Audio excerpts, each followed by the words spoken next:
Compton crazy mother named Ice Cube. From the gang called Fellers with Attitudes. When I'm called off, I got a soda. Squeeze the trigger and bodies are hauled off. You too, boy, if you're with me. The police are gonna have to come and get me off your ass. That's how I'm going out. For the pulp mothers, they're going out. Hi everyone, welcome to Shabby's, you Shabby Geekers. We've got two lovely guests on tonight, so I'll just give you an idea of the two guests we've got on. Here's one of them. I am the last of the famous international playboy. And the other one.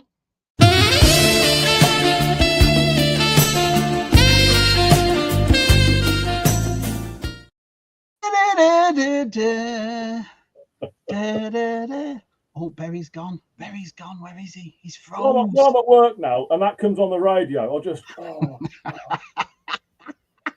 What's the matter, Des? Nothing.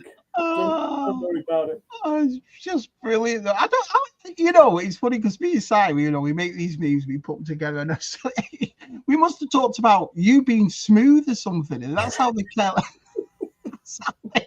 Let's whisper with it. But anyway, welcome to part one, if you will, part one of this new thing I was thinking. So obviously me Des and Adam were talking in the background, and I just had this idea. I just thought, it's there's Barry now. Got him. Yo, technical it's episode one. I was just saying I had this thing, and I thought, well, we do tub thumpers. And tub thumpers is, do you know what I mean? Showing everything that you've stored or everything that you've had for years and that kind of thing. And then obviously you watch people's collections rooms and you do this, but you never see that what people's top five are. So what this is basically, and if it works tonight and I've enjoyed it and stuff, and people want to come on, then I would like more people to come on every Monday and basically shows you top five. No pressure. So if Adam and Dez aren't any good tonight, that'll be it. We'll be in. Des is the new Tez. Is Adam the new Matt? Find out on tonight's exciting episode of Shabby Geek. Oh, yeah, good lads. I'll work down the dock, so. There's someone we all know. Good old Stu. Stu's here. Adam's already here, so I don't have to say hello. Hello, Keith Knight. How are you, my friend? Good old Keith is here. Wow, we've got full house. TJC's here. The lovely Zoe. Hello. Hoping I make Dad's top five. Well, you can imagine. Hiya, Ops. Oppie's here. Wow, this is awesome. Emma Guppy, the lovely Emma. Hello, Emma Guppy. Let's have a look. Oppie, Delvian Seeks here. Delvian. Whispering Andy. Georgie Norris, good old Georgie's here. You two told me as well, DTM, my pal, that it was hard picking a top five. Was it hard picking a top five? Really difficult. Yeah. Why? For me, it was, I've been thinking about it for quite a while. Like, I tend to think, and I do get asked this by my friends a lot, what's your favourite piece? Yeah. And stuff like that. And especially if they don't really collect toys or don't really get it. And I'm like, it's impossible to say, but I think you've got to, it depends which way you break it down. So you could look at it as your rarest or your most expensive or your most sentimental or... Yeah, you said that. That was interesting, the way you put that. I never thought about it that way. So, yeah, for me, I've gone with sentimentality and stories attached. So if any of mine are particularly rare or expensive, I don't think they are, then that's just fluke because it's the top five I've chose is just because it's sentimental to me. You have to divide it too, don't you? Because it's like when I was thinking of doing this, I was going around my toy room and I was thinking, and then you look at gifts that we're getting, and that's very sentimental to me. But is that in your top five? And then would you do like, well, you know what I mean? And or is it the most expensive? You know, people have gone out and bought $500 this and $600. Is that in it? But how did you come across your top five, Des? I think Adam said about it earlier. 1 minute, it might be this five today. Yeah. Tomorrow it might be another five. That's another thing too. But my top one will always be my top one. You know, no questions asked. We'll see. No spoilers. But it's sometimes you might be influenced by a bit of something that you've been watching. You know what I mean? So that might sort of influence you a bit. But but yeah, no, it is hard because I think I said to Stu on my collected life in another lifetime. When he says, "What would you save if you have to save one thing? What would you save?" And I said, "Well, I'd save the collection because it's can't cheat like that." Yeah, I did, and he accepted it, so that's good enough for me. But it is hard because everything. But that's the thing why I said the top 5. I mean, you could have you could make these sort of streams top 20, top 10, and all that sort of stuff. Yeah. But I agree with that because sometimes you look around your toy room and it all means something. All of it, you know what I mean? Yeah. But I'm interested in what your top 5 is going to be. I'm just going to come down here a little bit more and see who else is. Matt's collection's here. Our size here. So size, come and said hello.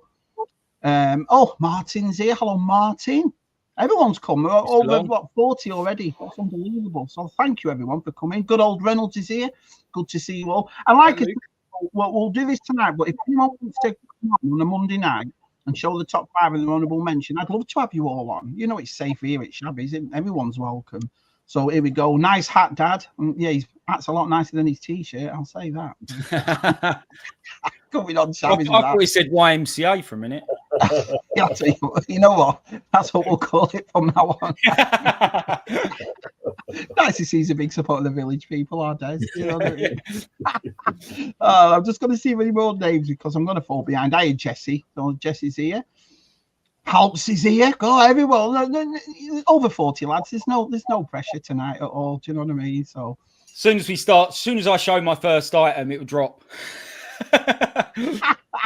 Ricardo's here. Hello to everyone saying hello or cheers, Delby. I'm glad you enjoyed it. Good old Reynolds. Coxie's here. All right, Coxie. APD's here. Wow, everybody's turned up to see you boys. Here we go. I suppose one could choose top 5 from all. Yep. See, that was another thing too. Do you agree with that, boys? That you could choose a top 5 from anything, really? You could slice and dice it wherever, but I was just thought, you know what? Like I said, I just done it on what meant the most to me. Yeah, so. That's about and it's nice that the more we go along with streams, it's going to be interesting to hear how people picked this top 5. So that's going to be brilliant. So here we go. So Keith's here. Good old Gups is here. Let's have a look. I'll see him Sunday. A shameless plug, but he's selling. No. So you all ready? I saw your map. Of it on Facebook as well. Like you've all got it sorted out and so. Yeah, it's all ready. I was speaking to Keith earlier, so he's going to be. He's selling at the fair. So yeah, we're really looking forward to that. I went to Toy Fair Saturday, in Enfield, and I had a couple people come up to me saying they're really looking forward to it and they're coming along. And I was just like, I didn't know who they were, but I thought it was lovely, so I don't know how they found out, but that's great. So, that's brilliant. Oh, I wish you, honestly, mate, if I was in England, I would 100% go. I'd get any car and I'd drive down. Good old Nick's here, our only one's here. Good old Rob's here. So we've got only one Kenobi and Obi Rob Kenobi here. Both the lads are here. But anyway, we're going to start. So as we start off, the first thing we're going to do is honourable mentions.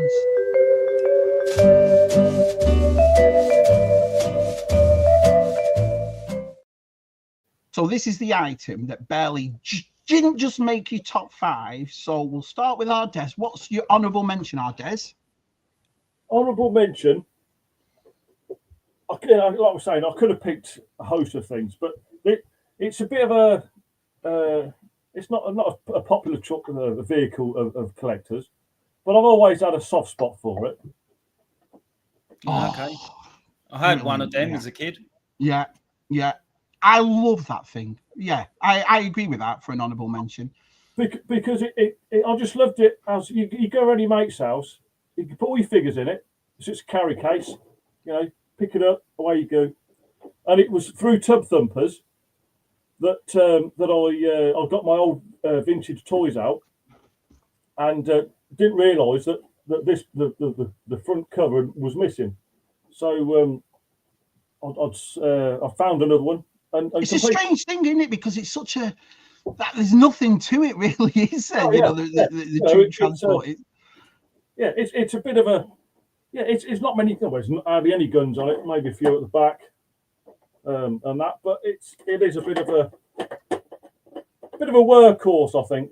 Toy.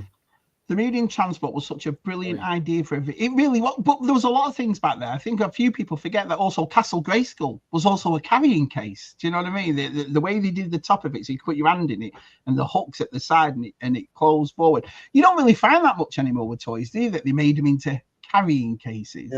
Yeah. True. That was my first big Star Wars shit my parents bought me as a kid, says Coxie. Love that big pickle. Yeah, it's a strange, but I agree with that as an honourable mention. I love that vehicle, and it's funny, isn't it? Do you ever think this as well, Des and Adam? That when you talk about Star Wars vehicles, your top things like that's never mentioned. It's always an X-wing or a Falcon, Imperial shuttle, but and yet it's something that we all loved, isn't it? It's not sexy though, is it? Like even the shape of it, it's not like the X-wing. Or they look cool.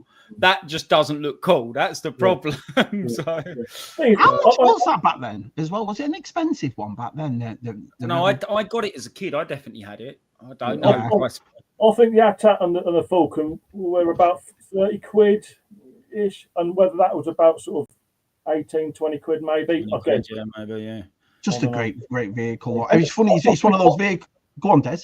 Sorry, shall we say I could have quite easily got the Falcon because that big compartment, so that you could have chucked a lot of figures in there. Yeah. But no, I just thought, I've always had a soft spot for the Rebel Transport. So Matt's collection says, fun fact: Desi's Rebel Transport is full of KFC Star Wars promotional items. He has. G-Ball says, I started to write my top 10 songs from the warning, and I have a list of 56 songs to whittle down. Top, however, many lists are always tough. Yeah, they are. So even Emma says she loves the Rebel Transport. So that's what Keith said. So Vando's laughing. Georgie picked up my Rebel Troop Transport as a car boot for £2.50. That kicked off my vintage kind of collecting. Yeah, tickle that big pickle, says Kieran. Exactly right. So there's your honourable mention. Shall we just quickly? Am I coming through all right? Coming through perfect. Coming through. Your sound is perfect. Your thing's perfect. Yep, you're coming through perfect now. Lovely. Sorry. Honourable mentions, yeah. Okay. Yeah. So I can't believe I'm walking into cannon fodder everything here by showing this, but sod it. So my honourable mentions are not toys as such, but they are an item you collect, and it's got a story associated to it. So I'm going to explain the story before I reveal, right? Because I'm trying to give myself as much slack on the rope before I hang myself. But anyway, so when I was 9, I could relate to a certain white rapper from Miami, and that rapper Super Awesome Geek Show was Vanilla Ice. Nice. So basically, honourable mention is my vinyls of Vanilla Ice. So and that includes the single, which this is my childhood single. Like I did actually get this out on Tub Thumpers because I found it. I found it in one of my tubs, and then I brought this probably about a year and a half ago because I had this as a kid, and So Vanilla Ice. When I was 9, me and my friends at school, when Ice Ice Baby came out, we went to school every day, and we used to see who could remember the lyrics, and and stuff like that. And it was like a big thing. Like once you learnt the whole song, you were the cool kid. And so vinyl, and in particular my Vanilla Ice vinyls I will always cherish. So what was it about Vanilla Ice? What was it that made you go, he's the coolest guy ever? I don't know. When you're 9 years old, you have some weird, and I'm going to kill myself now. I'm literally cannon fodder galore. My sister brought me this when I was 9, and you can't beat New Kids on the Block. No, I know G-Force is a big fan. So, and this is the one with the poster as well, which is really hard to get. So I was kind of like, when I was 9, I really did have some interesting people that I looked up to. New Kids on the Block, Vanilla Ice were definitely 2 of them, and I don't even care. And I'm proudly going to say it. So they are honourable mentions. you see, the thing is, though, I'm going to be honest. Well, I was a massive Jason Donovan fan. I loved Kylie and Jason in My sister the late was. 80s, early 90s, and I'd go out and buy, you know, the albums. And it's funny, isn't it? Because you look back now and you think, but even now, I bet you look at Vanilla Ice now, like I do Kylie and Jason. You're like, no, they're still cool. They're still. They're still cool. I like a lot of us. I know all the words to Ice Ice Baby, and I never will forget them. And you know, can't beat that ninja rap. I went and saw Teenage Mutant Ninja Turtles because Vanilla Ice was in it. I was like, that's like got to be that sold it to me. Yeah, that's his real name, Robert Van Winkle. I watch him on YouTube when he does his houses and his cars. Now he invests in houses and buys and sells houses, and he does cars. And I tell you what, for his age, he wouldn't think he's aged at all. He looks fantastic. No, he has aged well, but he's now the property mogul, isn't he? That's what he got into. He was very clever when his music career died. He did get into property quite early on, and he's worth about 20-30 million pound. He's he's not an idiot, like So Vanilla Ice from Teenage Mutant Ninja Turtles fame. Pals, like, did you like him, Des? Were you a Vanilla Ice fan? He was a bit cheesy, I think. He was all right, I suppose. Yeah. I genuinely think Eminem's got a lot to thank him for. Yeah, him in the Beastie. I mean, the Beastie Boys first, wasn't it? Obviously, but he did have something. I mean, look at DTM. To be fair, Ice Ice Baby is a banger. It is, though, isn't it, when it's on? Oh, brilliant! I liked Morph when I was 9. I loved Morph. Yeah. Oh, I said brilliant. The honourable mention was a bit of a strange out there one. No, so. I think it's brilliant. So I liked Caroline Munro when I was 9. Yeah, she wasn't bad at all. It was the big parachute pants, says George. Well, my trousers I wear these days are pretty big, so maybe that's because of Vanilla Ice. Action Podcast says, do the rap. No. Do the rap? I could do, but I'm not going to. I could do it. I genuinely could. I know it all. At least Adam didn't say. I'll send a voice note later. Please, Hammer, don't hurt him. I've replaced vinyl with 8 tracks, cassettes, tapes with CDs, and now they want us to go back to vinyl. It is expensive. Our Suki's got into it, G-Force. And she's you know what? The majority of people buying vinyl these days are 20-year-olds. I was talking to a local guy who owns a vinyl shop, and he said because they've never seen them, it's such novelty to them, and they like looking at the artwork and all that. That basically, that's who's buying it. And he said that, and the guy said there's hardly any profit margin in it. They don't make a lot of profit from vinyl anymore. So though they're £35 or £30, because they make them differently, they're expensive to make. Really. It's funny because she'll buy all the Tyler Creator she likes, and you know what I mean, the Billy. But I'll go out and I've got the best of George Michael, and I've got the Radiohead, OK Computer, and all that. So I'm trying to fill the old school stuff for her as well. You know what I mean? But it's nice. It's weird buying them. Let's have a look, Reynolds. You'll never beat the Beastie Boys. Yeah, do it. I'm a Beastie Boys good. Now. Yeah, I thought Vanilla Ice was still Folsom from Austin Powers. Funny you say that, Kieran. That's who Vanilla Ice opened for, was it? Beastie he Boys? Did. MC Hammer. Yeah, that was true. Yeah. Hi, Gerard, and happy Easter, by the way. If you're all Easter fans, happy Easter. Better than Nirvana. I would actually agree with him, but that's just me. So. Big fan. So there you go. So there's honourable mentions. Rebel Troop Transport. Yeah, I'm very pleased with that. And Vanilla Ice, I never would have thought you'd pull that out. Do you know what I mean? And New Kids on the Block, to be fair. Can't forget them. New Kids as well. Anyway, let's get into your top 5. Here it is, number 5.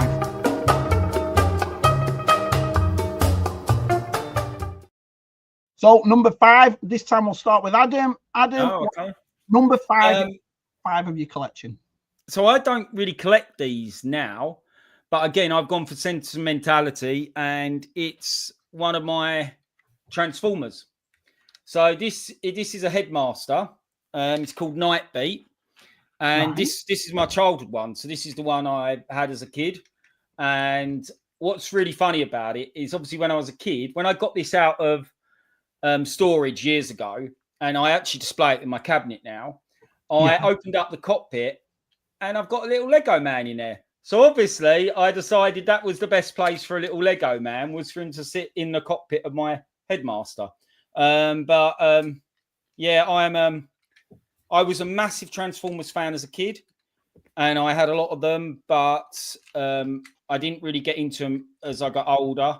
But yeah, I can't close the bloody thing now. So this is my number 5. So out of all your Transformers that you had, why is that one in your top 5? This one just looked cool. It's like it's meant to look like a Porsche, isn't it? And it's really annoying me that I can't get the Lego man inside it. Oh well, it's meant to look like a Porsche, I think, isn't it? So and it just looked cool. I like the color, and I used to whiz this around the carpet. And yeah, these are quite hard to get now. They're quite expensive. I think there's 2 guns on the front, which I don't have. But this ain't a cheap Transformer anymore. This is more of an expensive one if you can find one. But I've never seen that one. Never seen it. Yeah, might be. I don't know if it's like I said.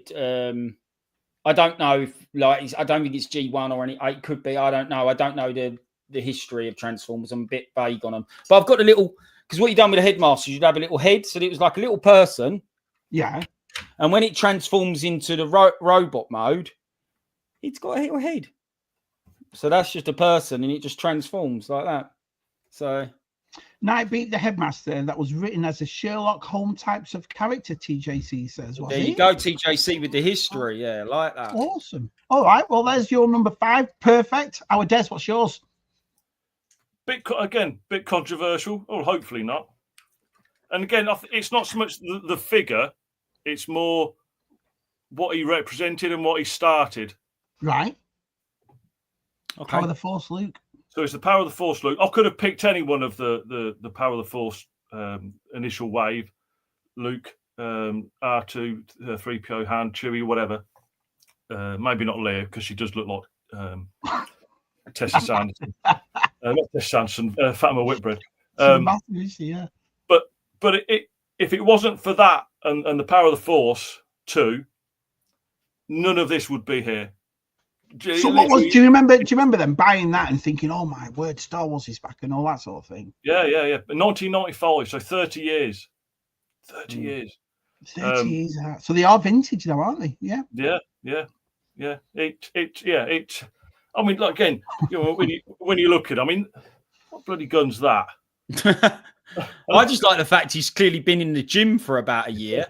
Like that chest is massive. Like it's but it's if it weren't for him, like I say, there'd been none of this at all.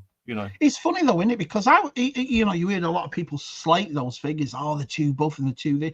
It was only like the first or second year that they actually made him buff. Then they slimmed him down, didn't they, and went back to like the usual ones. But I never minded him looking like that, to be honest. Did it bother you that they were that buff?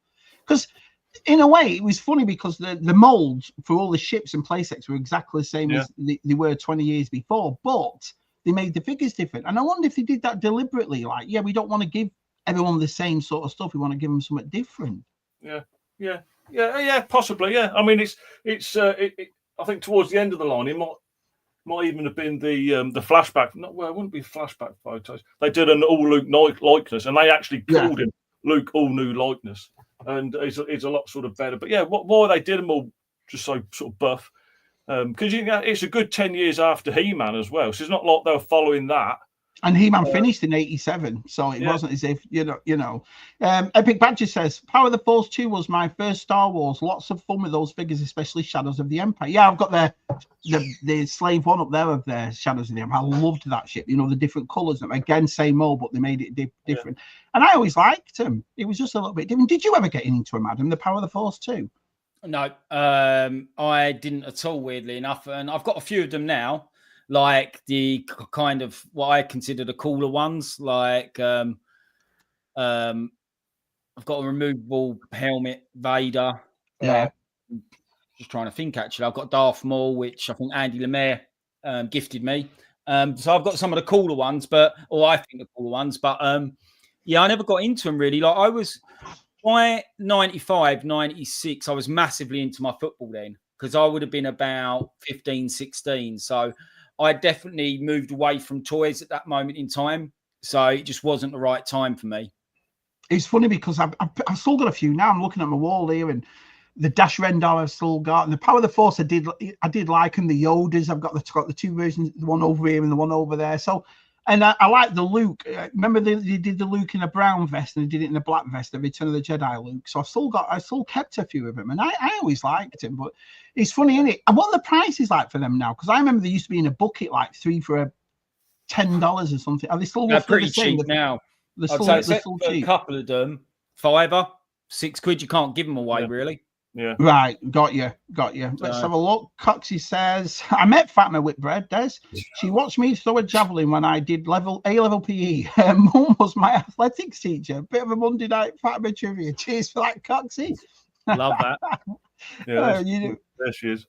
Yeah, I like the 2 guns that came with her, the really long blasters that she got, that one. You know what I mean? I liked her. I didn't mind her.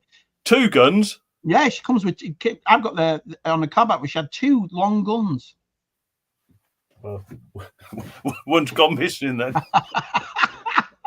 I don't dislike the I just like Dave Grohl better. There they are. And cheers for that, Stu.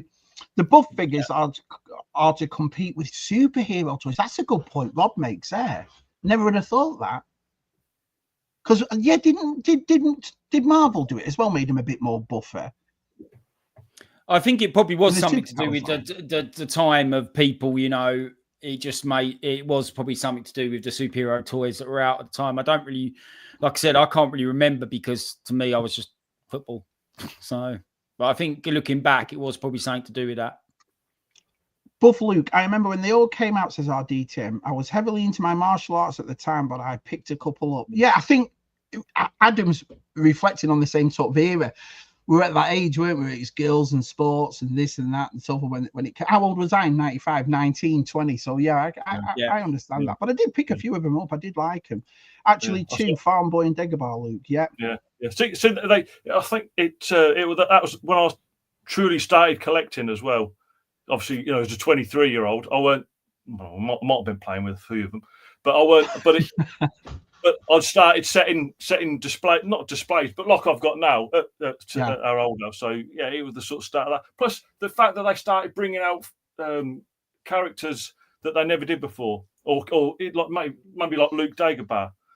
Yeah, you know, he was a character, but he wasn't in that. They added the ones on that, obviously the vintage the vintage ones didn't. I always remember those big car backs where you had Boba Fett and a Stormtrooper and Luke and had in those massive like vehicles, like body vehicles. Do you know what I mean? I sold them all last year. I kept the Boba Fett one, but I remember it was Luke on a skiff kind of thing, wasn't it? And what was it? The Stormtrooper had like a crane or something that you put on the back of him. They were always cool. Crowd control Stormtrooper.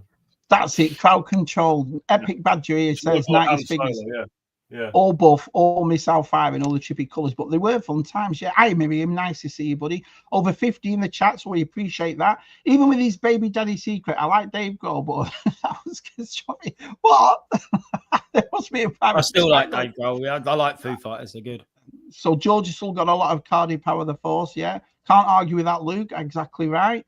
Leia had a rifle too. Yes, she had 2 guns. I remember they were both dead long guns. So, and I remember because her sleeves are pulled up, aren't they? It's like she's ready for action. I just remember going in Woolies and getting them. You know, lovely. You know, memories going in, rifling through the figures. You know, see if you've got them all and all that sort of stuff. So yeah, happy days. It's funny this because your top 5s and your honorable mentions all completely different. Weird that, isn't it? All collectors, but this is why I wanted to do this, you know, all completely different stuff. So let's have a look. The only 4-inch range where the guns look better on the 6-inch counter. The guns were massive on him. They were huge. And I wonder if they did that deliberately because obviously in the vintage ones they kept going missing because they were so small. Yeah. Because that's one of the things I do remember about the Power Force. Yeah. Well, mine's gone missing somewhere. Gilser, hi everyone. Hi Gilser, good to see you, buddy. Right, let's have a look. Some of the guns are oversized in this line, but I actually used some of them for Black Series figures. Yeah, here we go. Why the was I think it was on at 8:30? I've missed 30 minutes of valuable offending people time. Well, there you go. There's number 5. Let's have a look at number 4.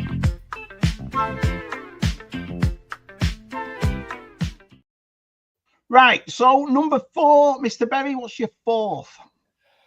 So I don't think numbers really matters here, by the way. I'm not really kind of going, 1's better than 4 or 1's better than 3, but I've gone, Luke will be liking this. I've gone with a mask item. So I've gone with Condor, and I've got him out of his box here. So there we go. And there we go. This is going to fall, ain't it? But there we go. There is Condor. Now, the reason I chose this is this was my first ever mask toy when I was a kid. Also, when I got back into collecting, this was my first ever mask toy that I brought. And my mum, I was speaking to my parents earlier, but basically my mum in Christmas 1986 was doing temp work at Argos. And she was allowed to, they went to all the people doing temp work. You can take one toy home for your son or daughter or whatever. Yeah. And she brought me this home at the end of November, beginning of December.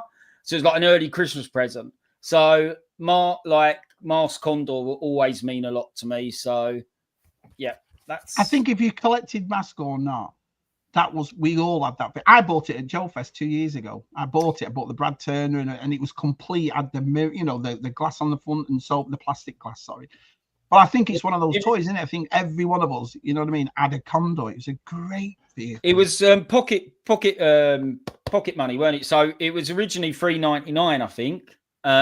I've got two stickers on here. One says $5.99 and one says $7.02, which is really weird. But from a shop up north, because I've googled the shop, it doesn't exist anymore. It's called Arborns and Watts. I think it's around the Birmingham area, but they don't exist anymore. But it was a family toy shop that one came from. But yeah, you're right. It was just entry level toy, wasn't it? And it was such a good toy. Even as a kid, though, I did worry about Brad Turner because it came to a bike's helicopter. His head's going to be quite close to them propellers. Yeah, that's true. Did you put your Star Wars figures on it? I remember putting my Star Wars figures on it. Do you know what I mean? Yeah, that's great. Yeah, so that's my number 4. G4 says, why does everyone break out that douche Brad Turner for Mask? And then Reynolds says, I'll pretend you didn't put that. Yeah. I thought Brad Turner, he was a rock star in the cartoon. That was his alter ego. He's a quality figure. So, he's a quality figure. Yeah. He wears sunglasses, That's cool. I've probably asked you this before, but for people that don't know, are you going to get back into the new Mask line? The only one I might buy is Condor. And I said this to Stu at the NEC because I just don't see I'm going to probably upset a lot of people. I don't see the point of them bringing them out. They're no different to the originals. I would have liked them to be updated in some way and modernized in some way. So yeah, for me, I don't see the point. You don't see the point? No, but I'll get Condor because I like Condor. So Smith Lord said, I got a Condor and Thunderhawk for Christmas. Can't remember which year, but I reckon 85 we got our first VHS recorder the same year, and I got a Terrorhawks on VHS. It probably would have been about 85, 86, just because I think they came out in 86. I think.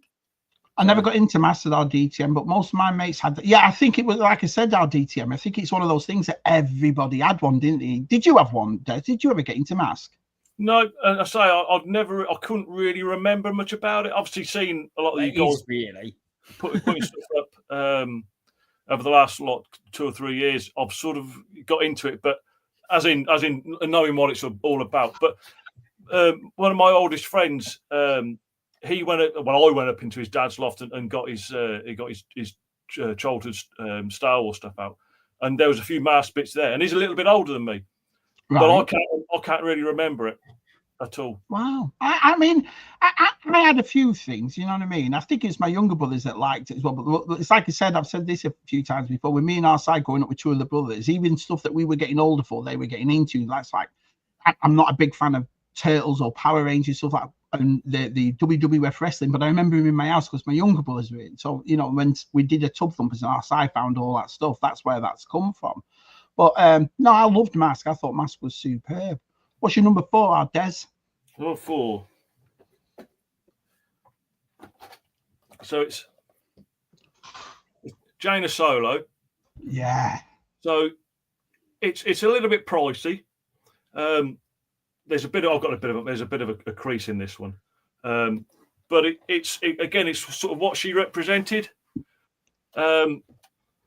It's EU, but it's pre-Disney EU, and She's from the New Jedi Order books, which I thought there was 19 in the series.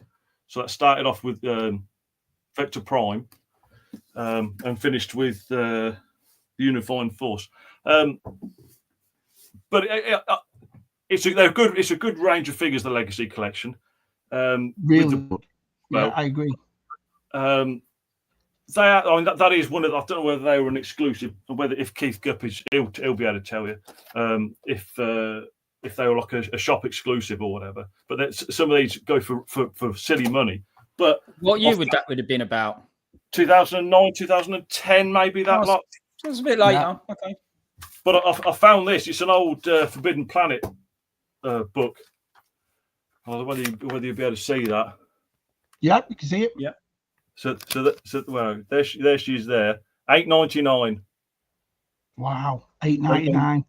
And Crook and Jason Solo there, they go for crazy money.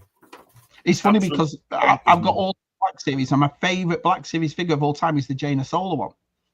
There's something about that character. Do you know what I mean? So that's is that in a black X-wing outfit and so forth? It was a fan when they did those fan choices, and your fans could pick them. They stopped doing them after a while.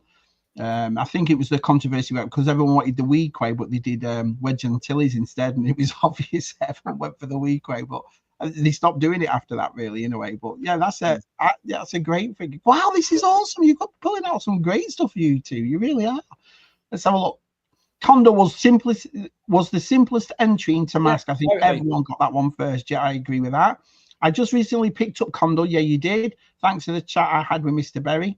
Great toy. I think it's a very iconic 80s toy. But again, it's going back to what we were saying before about Desi's Rebel Troop Transport. It's one of those things that if you say name your top 10 toys in from the 80s, Condor wouldn't be in there, but it should be in there. Do you know what I mean? It's like one of those that everybody has. I think a Mask toy would have been, though. I think something like everybody remembers Rhino or Thunderhawk as well, but Condor was the cheapest. That's why I think. But sometimes big isn't necessarily best, is it? No, I agree with that. You keep telling yourself that, Des. Brilliant. A classic style update to the mass vehicles would have been a way cooler than just straight up reissues. I so agree with Jonathan there. I don't know, because in a way, it's like, right, so you'll watch something on the Mask, right? You'll watch a Reynolds, and Reynolds will say, oh yeah, but you don't want to touch this part because it's dead brittle. You don't want to touch that part because they're easily broken. This gives me an opportunity for roughly the same price as it would be for the vintage to get one without me wetting myself that it's going to break. Do you see what I mean? You wouldn't break this. Like, trust me, my boxed Condor, it's got all the paperwork in here and stuff like that, was literally about 35, 40 quid. And you're going to be selling it for, was it £25? So I don't get me wrong, I do like the idea of it, but for me, I would have liked to have seen something a bit more modernized. Like, can you imagine if they had brought out a version where you just press the button and it transformed? That would have been wicked. You know what I mean? Or something like that, something to kind of make it a bit more like, oh, it's been evolved 30 years, you know. But do you think there was a bit of controversy when the Masters Universe Origins came out, because they'd upgraded the figures that we had as kids? You know, they took the exact format but just gave them articulations. But one thing they did take away is the gimmicks. So, you know, the swivel waist and the punching and all that was all gone. You know, Mechanec's neck didn't come out of it. You had to stick a neck on it and so forth. And my thing for that was, because a lot of people in the community for Masters was kicking, they're not as good because they don't do this thing. But my answer to that was, maybe it's because they're aiming it at us, which is what they are. This new Mask line is aimed at us. Yeah. Okay. And maybe they know we ain't going to play with it. It's just to sit on the shelf. Do you see what I mean? So maybe that's why they didn't spend that extra money doing things like buttons to make it, because it sounds cool. And I would have loved that, you know what I mean? If you press a button and it all does it. But I wonder if they tried to save money by just making it exactly the same. Probably. Like, don't get me wrong, I think it'd be very popular. Don't listen to me. I think they'd fly off the shelves. But for me, being the fact that I've got all the vintage ones pretty much, I would struggle. I might, like I said, buy Condor for the pure nostalgia. That will be it. Yeah. Makes perfect sense. I always remember Dad reading Star Wars books. Get the lot. I did. We'll have to do. I'd love to do a stream on that. There's not many Star Wars books readers. I don't, because I've got a library. I've always loved reading the books. So maybe we should do something on that one night. Let's have a look. Hey there, Shabby. Hi, Mr. B. Hi, Des and Adam. Hope you guys had a good. We did, mate. It's good to see you here. Really good. I'm enjoying this so far. This has been really, really good fun. Biker says, I only have 2 mask vehicles so far. One of them is Condor with its box. Nice. There you go. So Condor, isn't it? Not exclusive, but a limited release on that Legacy line. Very expensive line now. So very, very nice. So is that why you got the figure through the book, Des? Is that what it was? That's what made you think, yeah, that one's something for me? I think the honest answer is I went to a Comic-Con at Birmingham, and probably there weren't much about.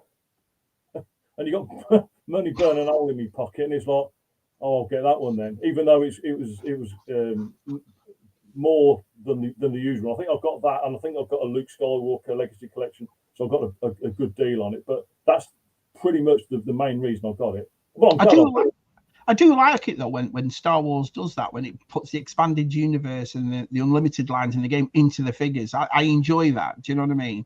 Yeah. You know, I just got that Prince Zizor one, and it's awesome from reading Shadows of the Empire and all that. And there he is in the 6-inch form. So I do enjoy stuff like that. Reynolds says, I honestly don't get every single popular toy line has been reissued. Everyone calls them for mass to be reissued.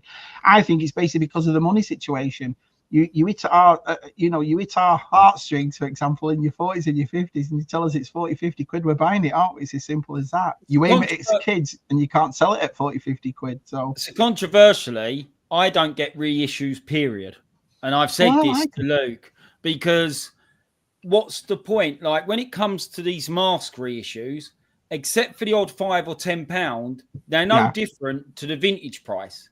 So, and it's not like mask are rare in vintage, like the ones the four that brought out are really relatively quite easy to get with boxes and are not far different from the prices. So for me, I don't see the point. And maybe I'm in the minority in that thought process, but I just don't see the point. And I don't see the point in reissues like your Mewtwo ones.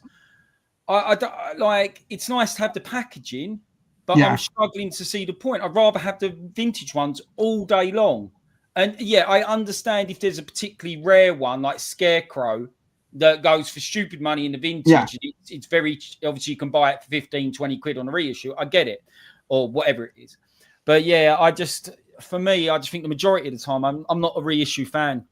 It's funny because I'm all for it. I love the retro line. I love the DC Superpowers I've been buying all them. The real Ghostbusters I've been buying. Rob's Retro got me a collection of the Turtle ones, which I never had as a kid, really. And if I did, I don't remember the packaging or whatever. I can see your point, but I can also see the other point where, there is a lot. For example, you just said about the Scareglow then, that's $375. Looking at it on a card, you're looking at over $1,000 for it. So to get that now, and like I said, and these are like the He-Man you would have loved as a kid. I think for me, articulation and stuff. So use that as an example. I think for me, I wouldn't be satisfied with just having a reissue, because I would always think it's not the original. I agree. And I agree. That's what I'm getting at. I'd rather not have it and maybe lust after the original than have a cheap copy, in my eyes. And that's why because you can't really class the vintage collection. I'll talk to Des about his collection or whatever, because it's not really a reissue, is it? The vintage collection, it's something, or Power of the Force wasn't really a reissue, was it? But then I was reading a post today, Star Action Figures were talking about the retro collection, and I'm sure I read it wrong. They said they can't get retro collection out quick enough.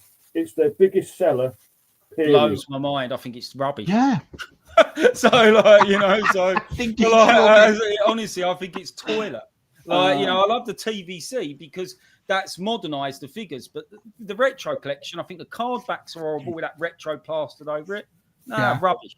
I think sometimes I would go. Not going to agree. Yeah, but it's like when you see it's like when I got those real Ghostbusters and you see that card back and whatever, and you think, wow, it just takes you back a bit. And they were priced pretty good. They were priced like $14.99, and then in Ollie's they were selling them for $3.99 over here. Do you know what I mean? Hence why Reynolds got a bunch of it, because they were just so cheap. And it was just nice to see that packaging again. And it's nice to see figures as a kid that are like pristine, like brand. It took me back to like, this is what they look like when we were kids, you know. But I do agree. I mean, vintage is the way to go. But it's like Smith Love made a comment before about the money situation. Sometimes I'm not a person that's going to spend 150 quid on a figure because I loved it as a kid. If they do the reissue one and it's like 10, 15 quid, you know what I mean? It's like, wow. I remember that's how I got into the DC Superpowers. So Scuba Pete had sent me a Batmobile, an old 80s Batmobile for the DC Superpowers, and I thought, wow, that's awesome. And I thought, you know what, I'll get a Batman to go with this, right? So I'm looking on eBay and so forth, and I keep seeing these Batmans, and they're like $20, $30. Oh, that's not bad, but none of them with the cape. So I was talking to Super Awesome, and I said, John, have you got a spare one of these or a spare cape? He says, no, I haven't, Shabby. He said, but you can pick one up for about $20. And then he wrote, but with the cape, you can pick it up for about $80 to $100. And I thought, there's no way, do you know what I mean? Because like, I'm not paying $100 just for a guy to sit in a Batmobile on my shelf.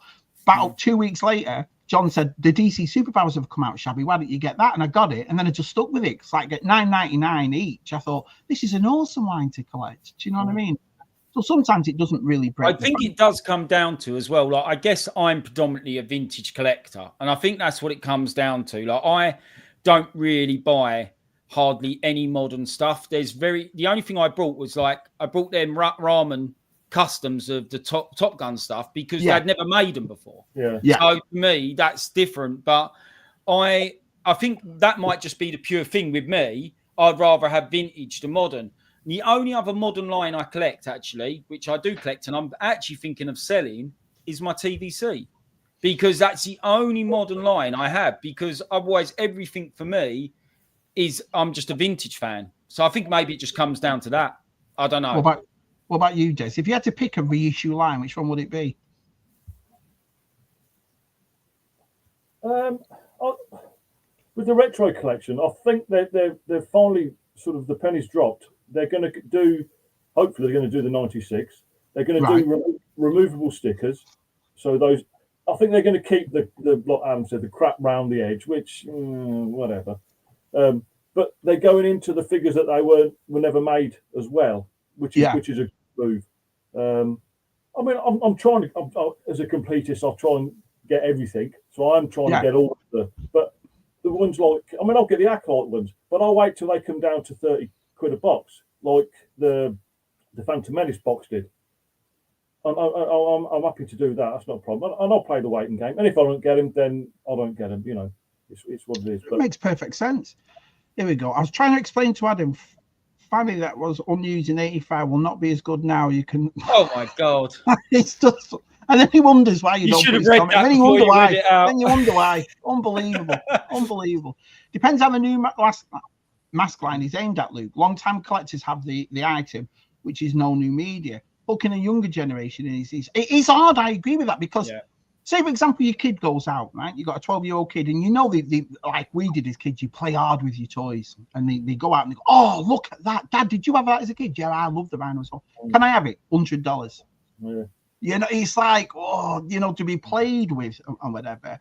We're all right about it because, and that's again one of the reasons why Motu caught my eye at $17.99 or $14.99 at the time, because these were for kids to play with as well. Yeah, so you know, if it broke or whatever, Des, and what is it, Adam? I could go out and buy another one. They were cheap and they were this and that, but I suppose sometimes it just, so I agree with that. It's not really, it's aimed at us, innit? That's what it's aimed at. But the majority of us already have it. So if it's aimed at us, sorry, Des.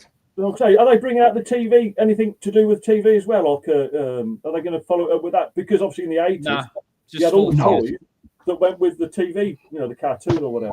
No. Yeah. All they've done is just it's basically loyal subjects have got a 2 or 3 year licensing deal from Hasbro and they're just going to bring out as many toys as they can in it. And I think it will, whether it gets extended or not, I don't know, will be based on the popularity of the toy line.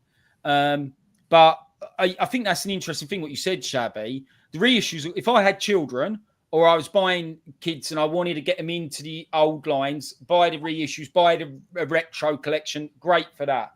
But as an adult collector, I would still rather go for the vintage stuff. Like, that's just me. I don't know. Well, that's why I completely agree what you're saying. Yeah. The only time I don't is if they've never made it before. Martin said about the Goonie cut. They'd never made Goonies figures. So for me, that's like I'm fine with that, and the same with the Top Gun ones. But otherwise, well, Si did it about the D&D. Si was always telling this story that he was waiting 40 years from actually to genuinely make. Actually, you always got statues or little marks kind of figures with it that stood on a but you never actually got figures for it. So Si was made up when they did that. So I think sometimes as kids there is stuff that we love that you didn't make. But it's, well, for example, right now, if they ever did a 6-inch line of Brave Star of Galaxy Rangers, I would kill for that, because you've seen the Galaxy Rangers over there. I mean, they never sold it over here, but when you lot go to your Sandowns and your NECs or whatever, and you see a complete one of them, you're looking at over £100. Do you know what I mean? And it's like, I think it just gives people the opportunity to put stuff in their collection that they had without breaking the bank. Do you know what I mean? So, but I do understand what you mean by tweaking it a little bit, making it a little bit different, because then that's all I'm asking for, is something that makes you realise, well, it is 40 years later, so they can do better things. They've tweaked, they've made a little bit more detail on the figures and given some shoulder articulation on the figures. But for me, the mask is about the vehicles. They needed to tweak the vehicles, in my opinion. And that's all I'm getting at. And I just don't think they've done enough for me to think, I need that over a vintage item. But Martin's just put a really good point, and it does come down to this: buy what you like, and if you don't like it, don't buy it. And I would never say I'd never say to you, Shabby, don't buy the mask reissue. Exactly. And I think that I think that's what makes it interesting, though, as all of us in the community. It's like what we're showing tonight on the top 5. There's certain things that we would never get hold of, but I like listening to why it means something to you and what it means to you. And I've always been, I've never put anyone down for what they collect. I can't understand collectors like that, to be perfectly honest. You know what I mean? So I do agree with that statement. But the thing going back to the reissues and so on, do you know, remember, Des, in 1995 they did that commemorative pack, and it was Han, Chewie, Leia, and Luke, and they made them look like the old 70s one. Do you remember? And there was loads of uproar about that. Loads. Oh, you shouldn't be bringing these back, and they shouldn't be doing. And it's funny now that you look now, because remember, for the past couple of years, it was about repro and this and that, and it feels like that's all died off now. You know what I mean? I remember talking to Matt, and he was telling me that Stan Solo on eBay is an absolute fortune. And it's funny, isn't it, that things like that have taken off, you know? Yeah, I just thought I might have it in a book here, but I don't think it is. I was expecting you to show it, Des, and go, I've got that. Jason says, I don't mind the retro as it was what I had as a kid, not them TVC figures. Yeah, I understand with that. So that's the opposite to me. I like TVC because it's something different, but it's weird. Jonathan says, I don't see the point of retro figures being made in such low quantities as they become hard. Like I said, if it wasn't for my younger brother in Scotland, I would never have got the Star Wars or Empire Strikes Back line in the retro line. He had to send them to me all the way to America from Scotland. Never saw them over here. Never saw them once. You know what I mean? Never in the line. And then when they did eventually come out, they were all battered. Like the crate was damaged. Every Walmart, I don't really remember it on Instagram and Twitter. But when they did eventually come out, the Empire Strikes Back ones in this retro line, every card back was damaged, every one of them. So maybe that's why they didn't put them out. So Luke says, I understand retro collection won't satisfy some people, but it will satisfy a lot of people, just like any other reissue line. You hit the nail on the head, exactly right. Do you see what I mean? And I think as well, for the prices of them, there's certain things you loved as a kid, but you wouldn't pay the vintage price for. You know, like your semi-toys, if you will. Your ones, you had your main toys like your He-Man and your Star Wars, but these ones like your other stuff that you wouldn't go out and fork out £100 for, but you would like it back in your collection. And I think that's what, I open pretty much everything. Yes, sir. I kept my retro collection on the card still. Keep them on the card. Box over there. Yeah. But I'd like to think I'll display them somewhere. A bit like Nick does. Kenobi, just put them all around the room at some point. But where, I don't know. But I will keep them on card because they've got that nostalgic feel. Yeah, but they've made the cards different as well, though, with all the damage look on it and so you can tell it was. It's like a lot of people were complaining about the retro collection stick on it, and it never bothered me that I never took one. I think couldn't really care less. If they bring out new retro collection figures from the original trilogy, I'm all for it. As open as Hasbro have started doing some of the stuff that Stan Solo's been doing for years. I agree with that. I completely agree. Let's just get down. Horses for courses. I completely agree with that. If you were going to add the stupid for cardware, why don't you need to get that giant retro sticker? Well, that's another good point too. I don't like that, but yeah. Yeah, when a vintage gem doll or $10 is found, suddenly he's selling his first. T-Force always got the sticker. I love the super. Yeah, it's been a great line. I've really, really enjoyed it. You see, that's something I would never go back and do vintage, because I had them, but it wasn't like something that, you know, I need to. It wasn't my first and foremost, if you will. So when I saw them, I thought, yeah, I'll buy them. Do you know what I mean? I've kept them all in a box, and I did the same as what Des said with the. That's an interesting thing, because I was to do He-Man. Yeah. Like I know you can get obviously reissues them. If I was to collect He-Man, but this is where I am vintage, I would go back and collect the vintage ones and not the reissue.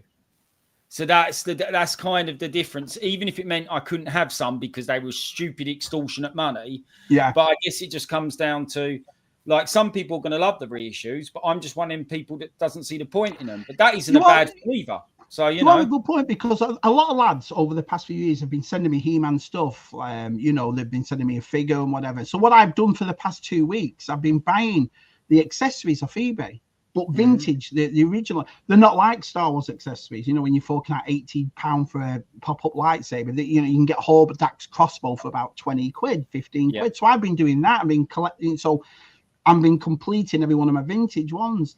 But I suppose the nicest thing about doing it that way as well is that He-Man was in the 80s was the same as Star Wars. It was so massively produced. They're not hard to get hold of, you know. So you don't have to really. Cheap, aren't they, as well? They're not that bad, to be honest. You know, when I saw Stu's video and he was talking about him getting that Battle Cat and the He-Man, but he just chose the He-Man as well, and he got it for like 50 quid. That's pretty good, to be honest, because that was a good figure he got as well. Even a Battle Cat, if you've got one, not Battle Cat, what's it called? I'm thinking of Thundercats now, the Lino thing, you know, with the track, something into the Thunder Tank.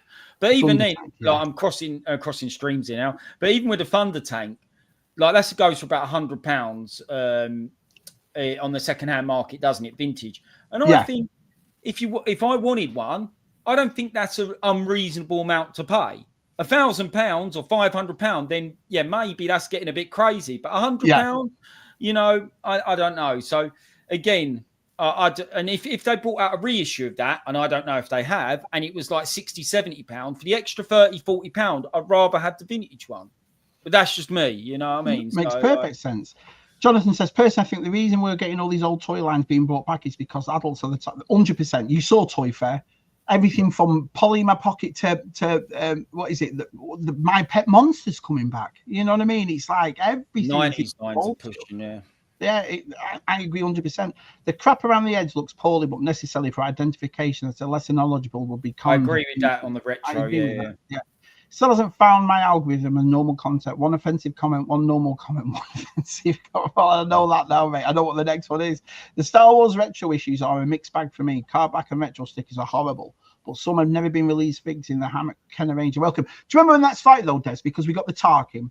Then we got the Snow Speeder Luke, and I was like, "This is brilliant." If you're bringing out figures that are part of the, you know, the figures that we never got, I'm all for it. But then you started seeing the Phantom Menace, and I thought, yeah, Phantom Menace is right. But then when they reissued the old ones, I was happy with that. Don't get me wrong, and I bought them all. But that's not what I expected. I expected it to be like a Mon Mothma or you know figures that we never got. What got me with that, though, it was nice picking up the first two or three waves, just nipping down our stuff, just picking one up a week. Yeah. And that excitement of, is there going to be something in there while you're doing your shopping? And now you've got to order it all off pulse. Or you've got to order it. You can't just nip in and have a look. You know, it just takes that sort of, not excitement, but just that sort of thrill. Yeah, I agree. I completely agree with what Stu said. I get that.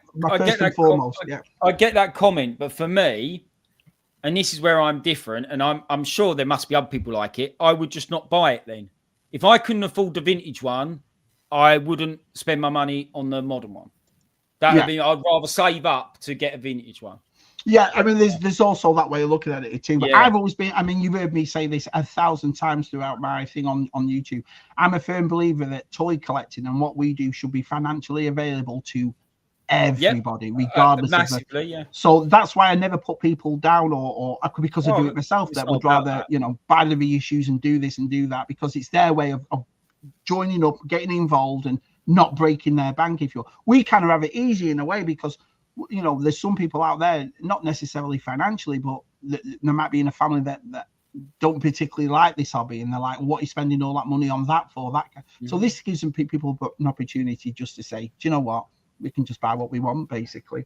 The Galaxy range is also awesome. I would love to get that. I loved that as a kid, so if they ever came back, I'd be well up for it. It does come down to, ain't it, just do what you want. But if someone asks me my opinion, then I'm not going to lie and say, oh yeah, I love reissues, because I don't. So like, that's all. So like, I don't know what else to say. Anyone who doesn't have a Palatoy X-Wing in their top 5 should be made to live in Preston. What's wrong with Preston? Like when the big kids, apart from Bluey, we had so many shows back in the day. I feel sorry for kids today. And that's the thing. It's like what you're saying before about, is there a cartoon going with it or a comic going with it? That's the type of thing. But you never know. Anyway, we're on to number 3.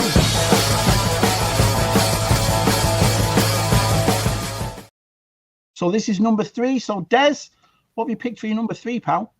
Number 3. I have shown it before when we done the Phantom Menace live stream. It's a bit of a beast. That's what she said. I love that thing. I love that. That's quality. That's quality.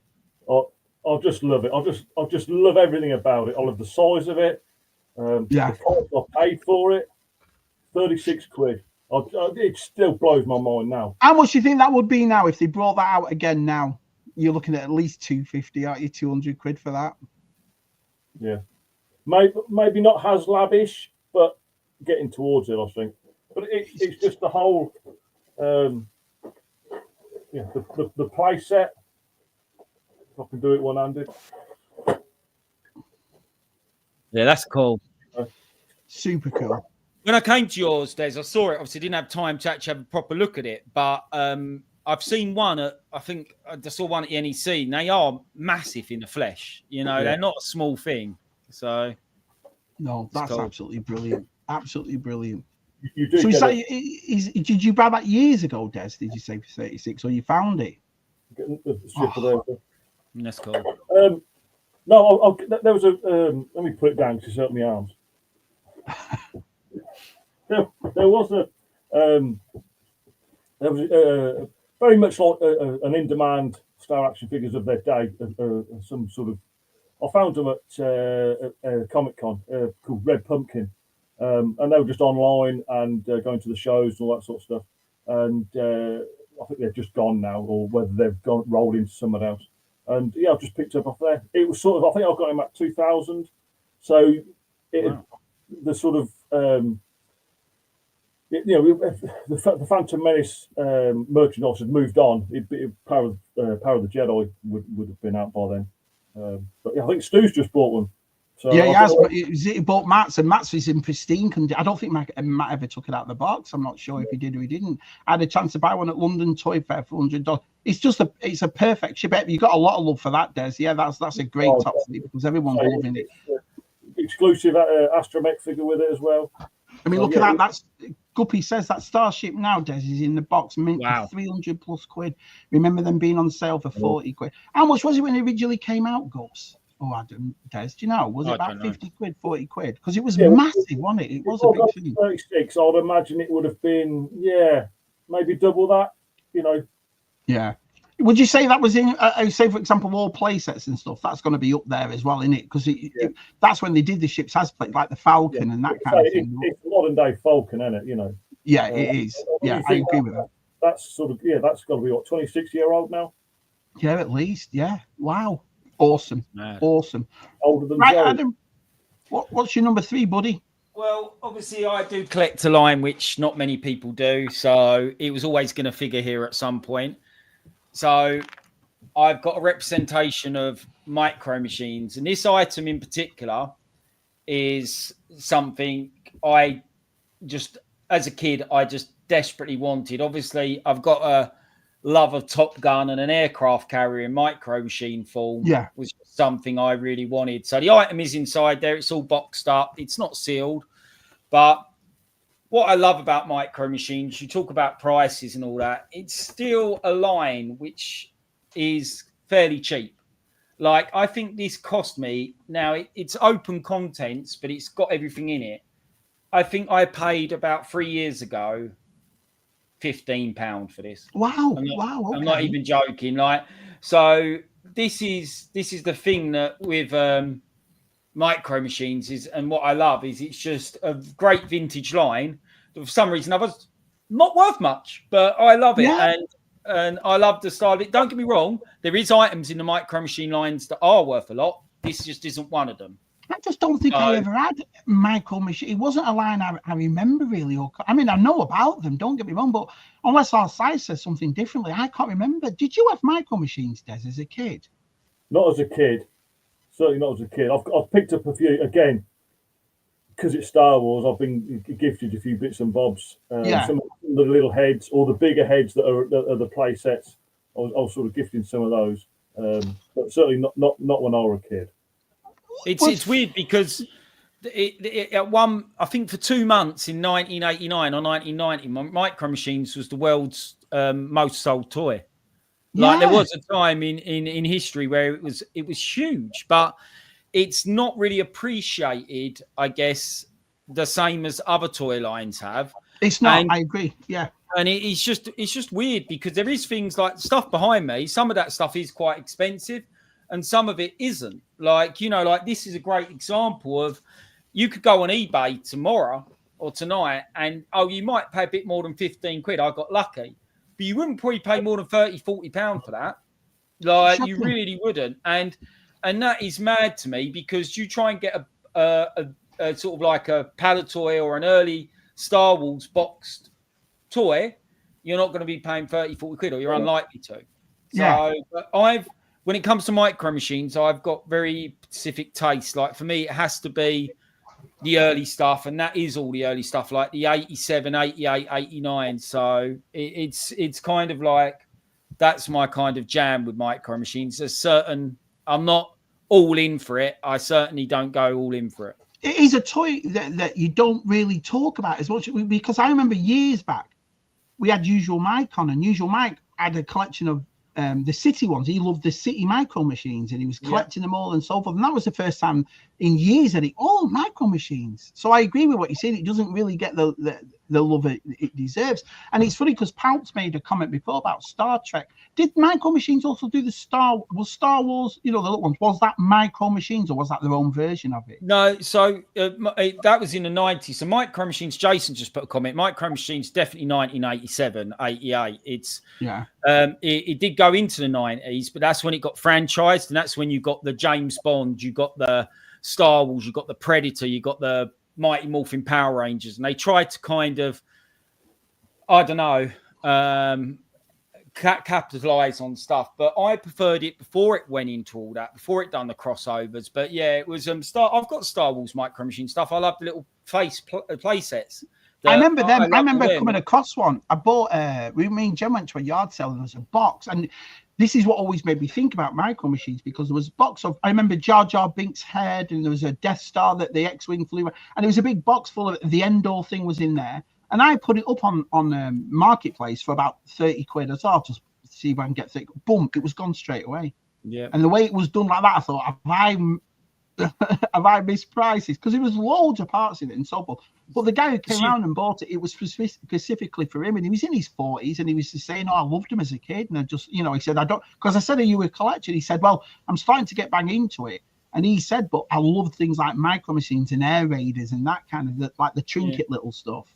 So I never really got into it as much, but yeah. So there's some Micro Machines. I will blow people's minds here. There's some Micro Machines, like individual cars, that do sell for thousands of pounds. Wow! I promise you.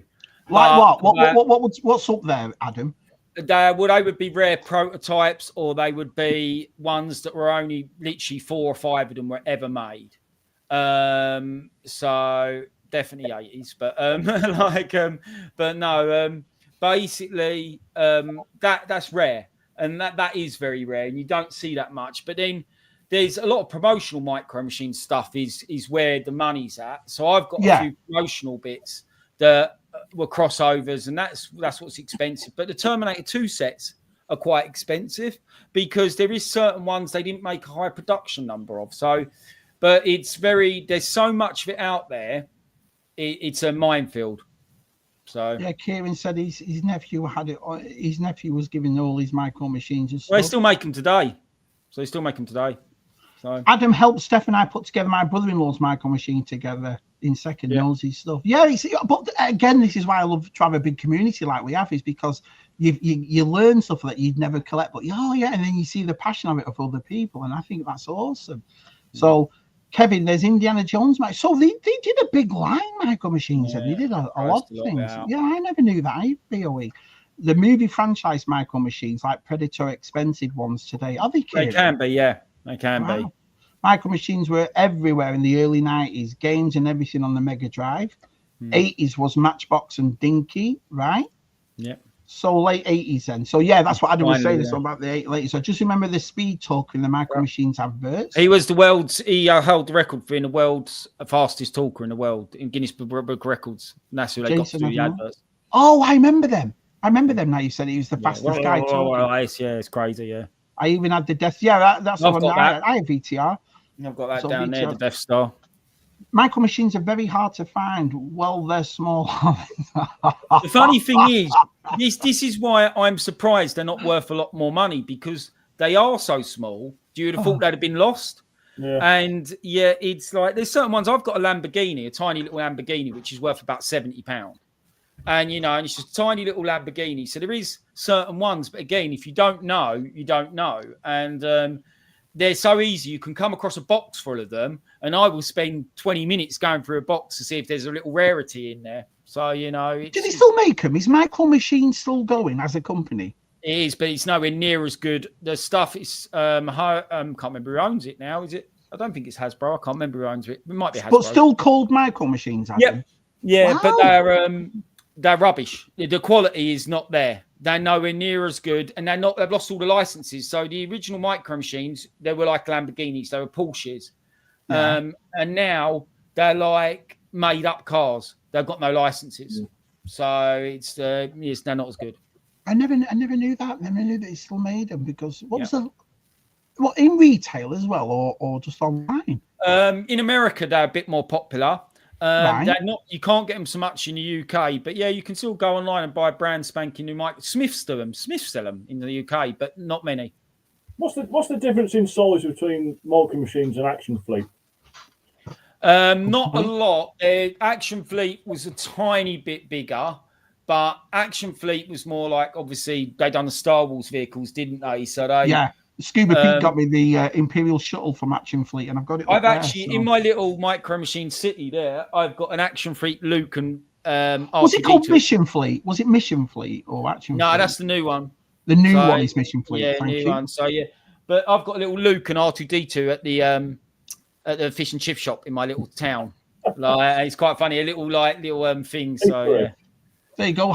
So Wicked Cool Toys through Hasbro still make Micro Machines. Connor says Micro Machines is another name for my okay. I remember Des. Read it, Shabby. Tell I've not got my glasses on. I have the Micro Machines Mega Drive and PlayStation games. What, they actually make games of Micro Machines? Yeah, Game Boy games, They're top-down little racing games. So, Flashlight was Peter Press. Let's have a look. I had a mate, secondary that we called Micro Machine because he was a small too. He was a small too. Brilliant. Right, let's get on to number 2.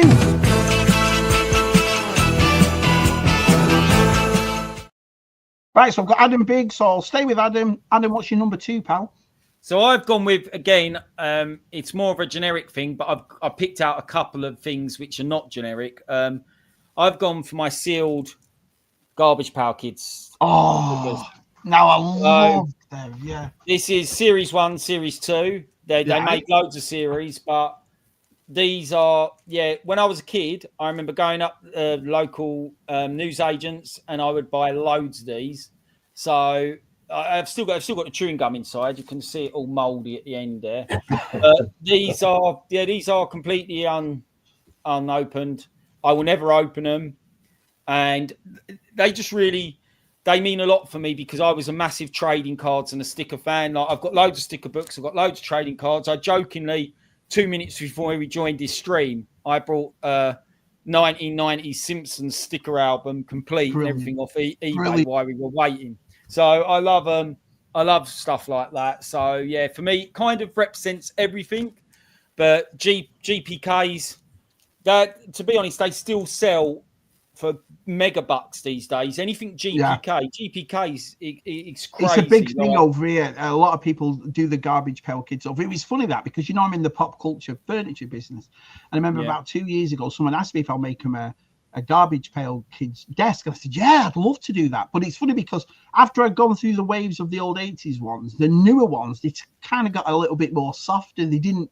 You know what I mean? It was silly nicknames. It was the gross out thing that made it cool. Because DTR just talked about that, didn't he? Where he got those skateboard things. It was like gross era, wasn't it? Where everything was a bit, brilliant. See, these are the new ones. Like, these are about 3 years old now. This is the Intergalactic. I can't pronounce it.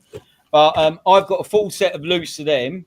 And they will run you about 50, 60 quid loose. But I've also got a sealed set which can go anything from sort of 80 to 100 now, and they're going to go up and up. You can pay £600-700 for sealed boxes of GPKs. They're crazy. So they are awesome garbage. Did you ever get into them? That one, the cards. Yeah, the Predator one. They were superb, weren't they? They just sounds brilliant. I love them. So, yeah. Thanks for joining, by the way, my friend. Let's have a look. Coxie said, yeah, I had a massive pile of those I'd take to school, wish list. I was all for that. Panini stickers and cards, swap, need, got it. I loved all that stuff. And I'll tell you a story. When I was in America, when we came back to England for a bit, and there was a lad who lived next door, and he was only about 7 or 8, okay, and he got into the stickers, and so did I. And I remember my wife, we were in the back garden at my mum's house, and there was a knock at the door. My wife opened the door. This fella goes, "Hey, he's marking," and she went, "Yeah." And this little lad come in, got out all these stickers. My wife had never seen this, got it. So I'm there with this 7-8-year-old kid going, yeah, I need that one, or do you need that one? Amazing. So I loved it. Yeah, it was just brilliant to go back to that. So did you ever get into them, Des? The Panini stickers or the garbage pail kids, that kind of thing? The football stickers, the currency of the playground. I loved it. I absolutely loved it.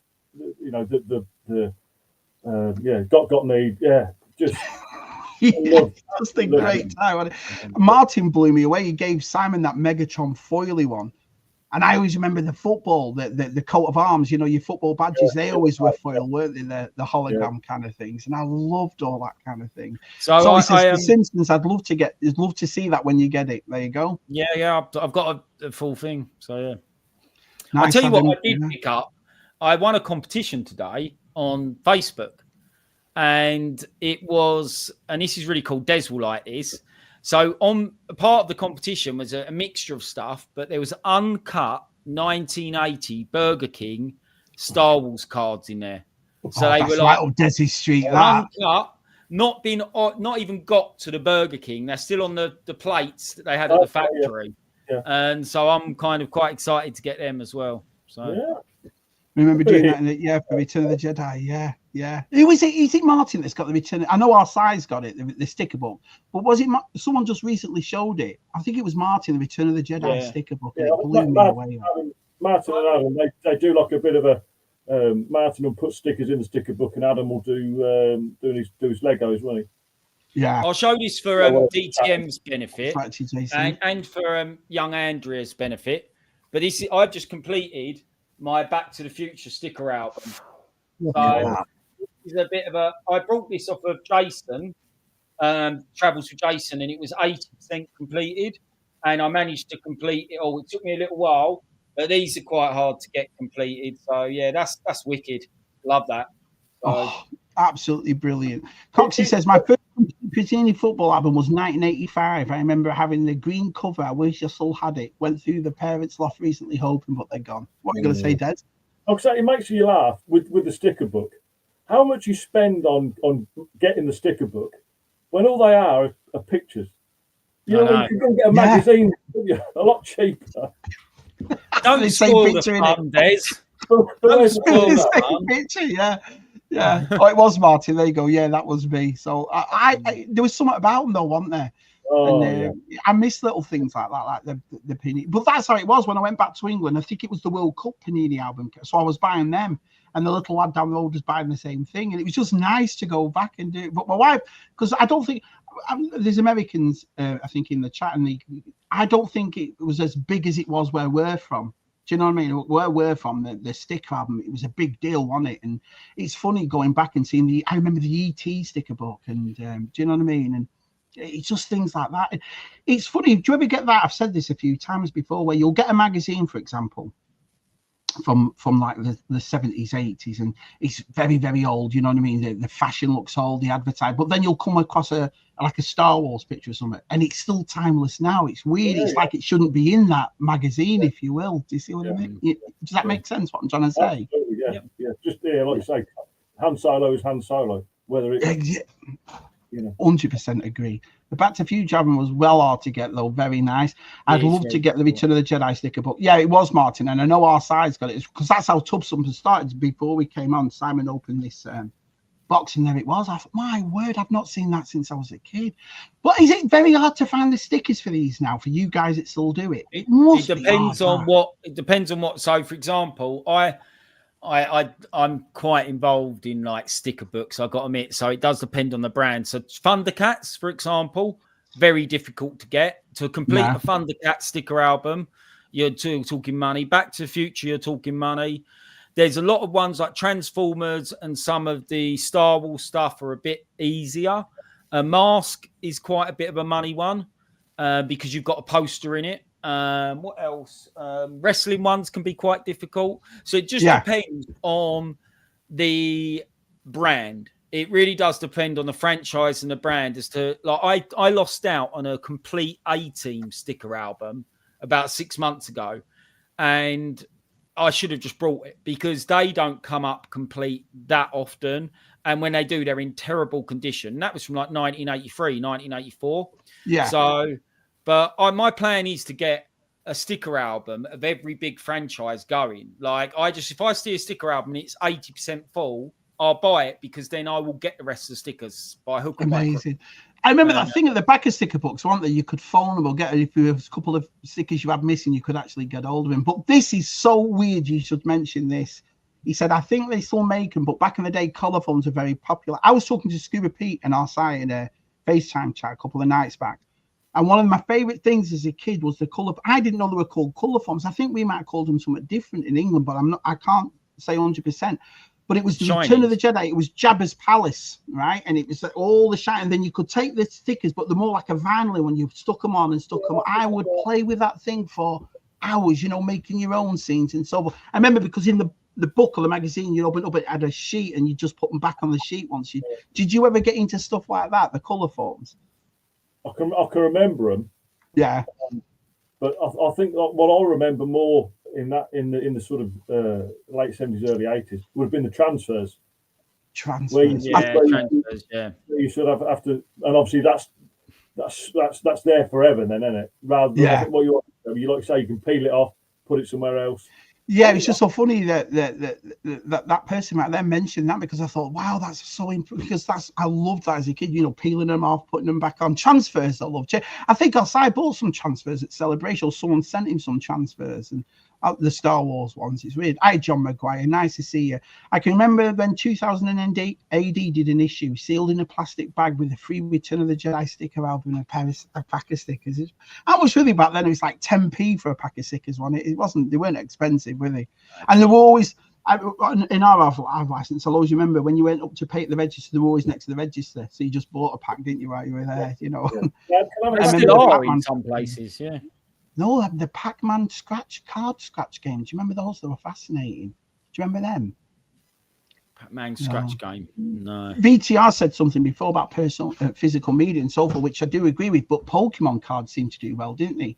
I wonder if there's Pokemon trading cards are ridiculous. Like that's the avenue Nerd Base has started to take. They basically have gone down the trading card route, and a lot of their income, from what I understand, is based on trading cards and Pokemon these days, and that's crazy. I've never got into that, but I can show you. I've got a nice little. This is Zoe. I can show Zoe. That's a German sealed pack of Simpsons from 1991. Wow. So, yeah, that's impressive, man. I love this show. I'm definitely doing this show again. This is brilliant. Thanks, lads. This has been really good. I've just gone on about stickers. I love it. That was my number 2. No, I love it. Don't be daft. I think this is why I want you to do this. I'm fascinated by it. Right, our Des, what's your number 2? Well, this is why I've got this different camera, which I've been arsing around with all bloody night. Right. So, you look fine. I don't think I've ever seen Des look this clear. Have you, Adam? No, it's decent. It's the new moisturiser I'm using. Is that what it is? Water. Right. Here we go. Oh yes, yes. High Council. So I saw that when I was there. It's brilliant. Yeah, I've moved it so it's in a better place. Now, from what I remember, this didn't come like this. You had to buy the figure with the chair, right? And I am cheating a bit. There's 6. There are 6 sets there, right? And you get three figures with each set. I think let me tell you right. 2 sets were original trilogy collection, I think, and 4 sets were Saga 1, and the 4 you got individual pieces of the flooring. That's super cool, Des. That is super cool.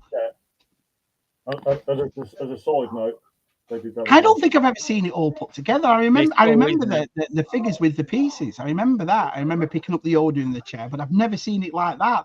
That's fascinating. It's a lot I do like. It's just it displays nice on the table as well. The circle.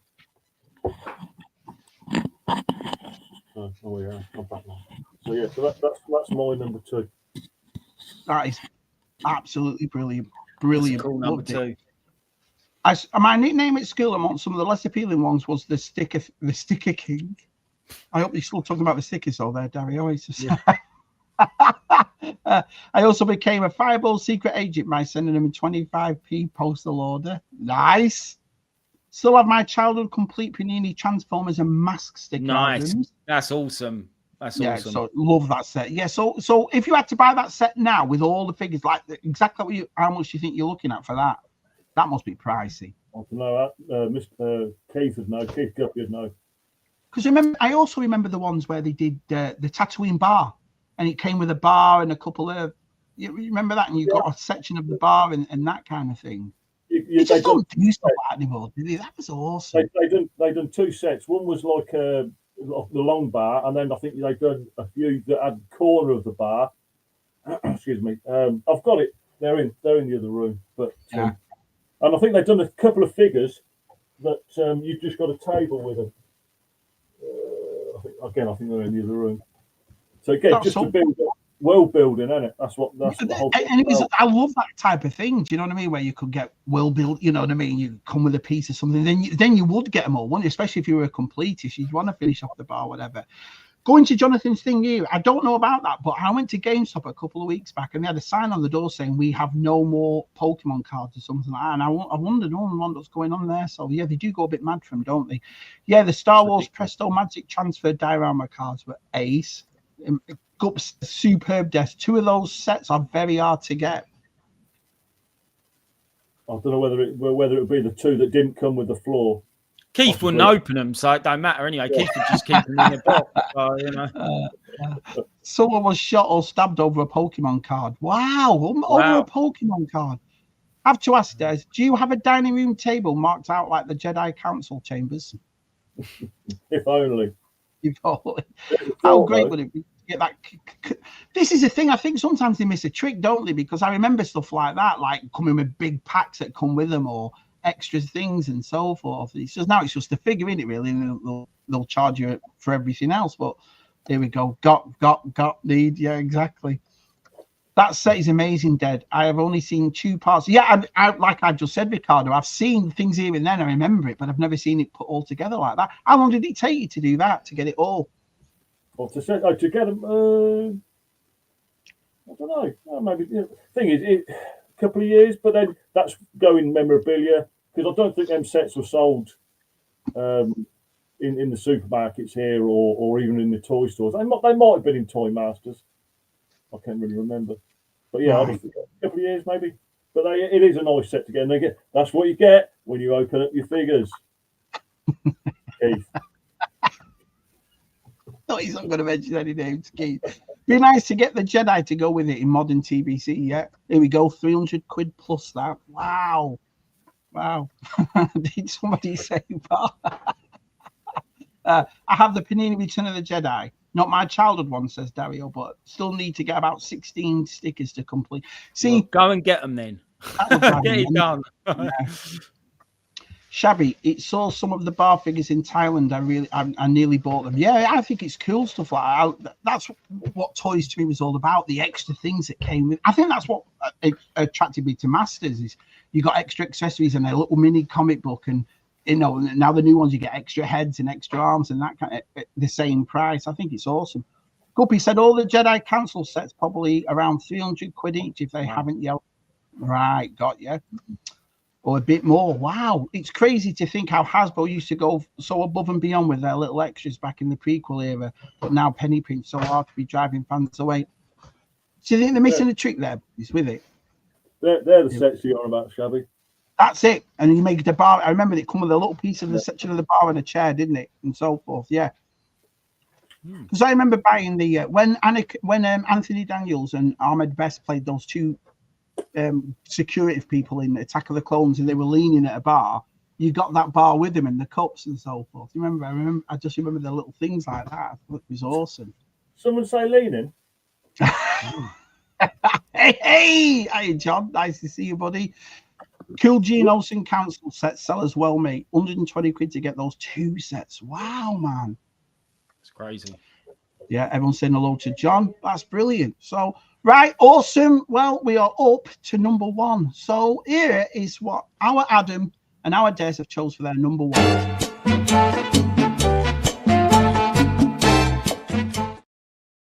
Right, and I've got Dez Big. So, Dez, what is the number one thing in your collection? This was the easiest choice because this. I know Adam said you could have any. They're in any order, but this is the number one. Is a It's the main one of my vintage figures. So I could have picked any of my vintage figures. Best in hand. It's my second favorite figure. Second one, yeah. It's one of my favorites actually. It's a beta. His leg. He's got two different coloured legs. But haven't we all? But he's mine from when I was a kid. Yeah. Such a cool thing. It's the blue jacket. That would have made a great Indiana Jones figure as well, wouldn't it, really? Do you know what I mean? So I think his face is sort of like the Indiana Jones, isn't it? You know, where it's the same head. Super cool. But what I mean, Adam gifted me this, and it made me laugh. His favourite is an empty Star Wars crisp packet. But can you see what he's doing? You're leaning. Who knew? Absolutely brilliant. It was a cool figure though, wasn't it? It was just like it just looked cool, didn't it? As a kid, he was always, you know, what me and my brother used to do. We'd line them up. You know, when we used to play football as kids, you'd all line up in a line, and then your two captains would pick you sort of who they wanted on their team.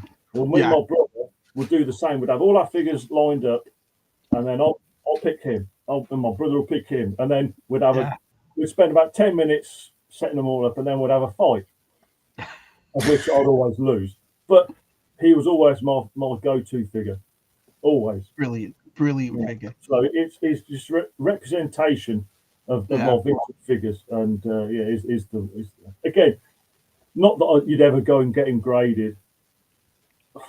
20, I think he'd probably get 20%, if that, just because he's there.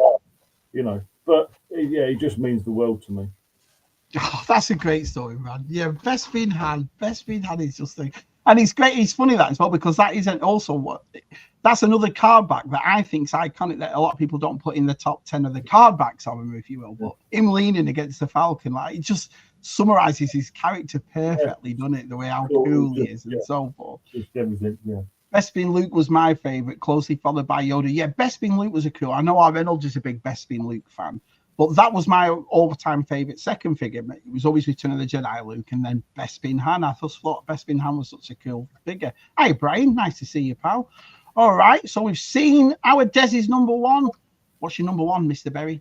So this is going to shock a few people, but it's probably going to make Dez jealous. I'm only joking. It's not my number one, but I really wanted to show it. That is a genuine KFC Happy Meal box from back in the day, but it's not my number one. Can you just show me that Happy Meal? When's that from? It's got a date on here somewhere.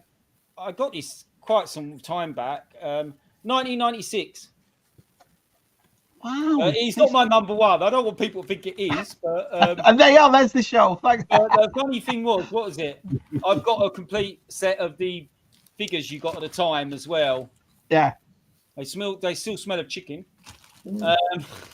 I've still got the ones when they came in the vehicles and it's the big heads. So Han came in the Falcon, and I think Padme came in the Moo Starship. And I've still got a list of all them. But it's not my number one, but I just wanted to just because of Dez. So cool. You know. But my number one is it won't come as much as a surprise to people. Is my Sky Striker. It's the Hasbro Action Force Sky Striker. So not the Palatoy Action Force one, and not the Hasbro G.I. Joe. It's a kind of crossover one. But this is fully complete. Because I obviously loved Top Gun back in the day, this was like the perfect crossover for me. So having an F-14 it's in a toy massive form, as well, isn't it? Look at the size of it now. You're a fully grown adult, and look how big it is. It's a beast. But yeah, it all works as it should do. It's got one of the parachutes in there. I've got the figure somewhere around. It sits up on a stand right behind me, but out of camera, so it will never get seen. So on camera, but yeah, it's a beautiful thing. I still think this is a beautiful thing. And so it's exactly the same as the American one. It's just obviously the stickers that are different. Is that right? So yeah, there's three versions, or four versions if you include the HasLab. So you've got the Palatoy Action Force, which is what Stu's got. It's got different stickers on. It's got the old Palatoy stickers on. You've then got the Hasbro Action Force, which is like the crossover. That was when Hasbro had bought Palatoy as such, but they still kept the Action Force name, and it still looks like G.I. Joe. And then you've got the one with the G.I. Joe stickers, where it says Action Force there. The only difference will be on the G.I. Joe one is it will say G.I. Joe. There might be a couple of other small differences. But it's so cool, isn't it? Yeah. Were you ever tempted with the HasLab one of them? I was, but I didn't because I got this. So I've got the vintage one, so it's never going to be as good. And that's just the way I look at things.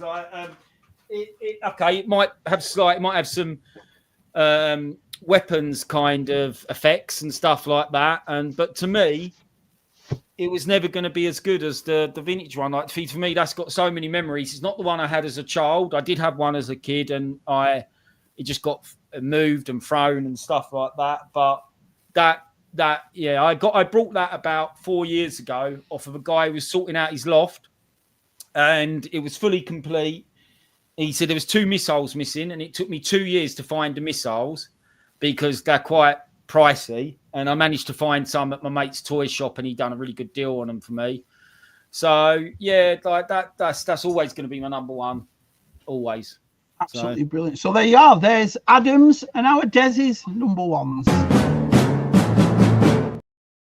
So to finish up, let's have a look what the chat is saying. Pop the wings out. I'm going to do it. Oh yeah, let's have that is so the landing gear comes down, and then you pop them back up.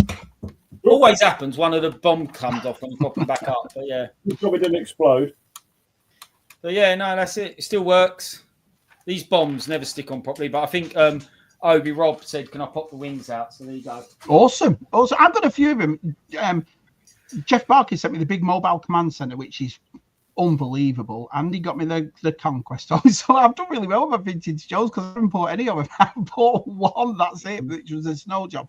But I've said it 1,000 times, so I won't go on about it. He's definitely a toy line I missed out on. G.I. Joe, I'd have loved it. Action Force I did, but G.I. Joe I didn't do it all. Lovely, Adam, says Arcon. Awesome jet, says Brian. Is that a Mavericks jet? Says yeah, it is an F-14, so yeah, it's based on the one used in Top Gun. Marty said, well, it's on an X-Wing. I want a KFC one. Sky Striker. Are you surprised? Let me ask you both a question. This is what I was going to ask all the guests that come on, of what each other showed. Is there certain things that you would have thought Adam would have showed or Des would have showed? I feel like I got the easier draw here in respect. Des was always going to be Star Wars. So yeah. I don't think I'm not surprised that everything was Star Wars. I didn't even really have any view of what Des might show, to be honest, even though I've seen his room, because I just thought he's got so much stuff, it could be anything. Yeah. And tomorrow, to be fair, I could a different top 5. Yeah, the hand best bin will always be hand best bin, and he'll always be number one. But I could have chose the one of the HasLabs, but it's like, so one of them. I'm still waiting on the, still hoping and waiting on the barge. But I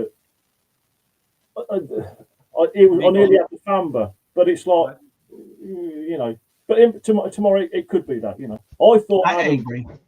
I thought Adam might have had his Maverick helmet. I thought it was going to be something like that. Yeah, I thought something a bit more along the lines of a Top Gun or whatever. Yeah. Yours, I was intrigued by Adam's Vanilla Ice. So that was pretty cool. Yours was the what is it figure, the Jaina Solo. I've never seen that. That was really cool. That was I knew I was the same as Adam. I knew you were going to pull out Star Wars, but you pulled out very distinctive Star Wars, which I thought was awesome. Can you pop the wings out? So we've done that one. Adam, you can be my wingman anytime, says Paltz.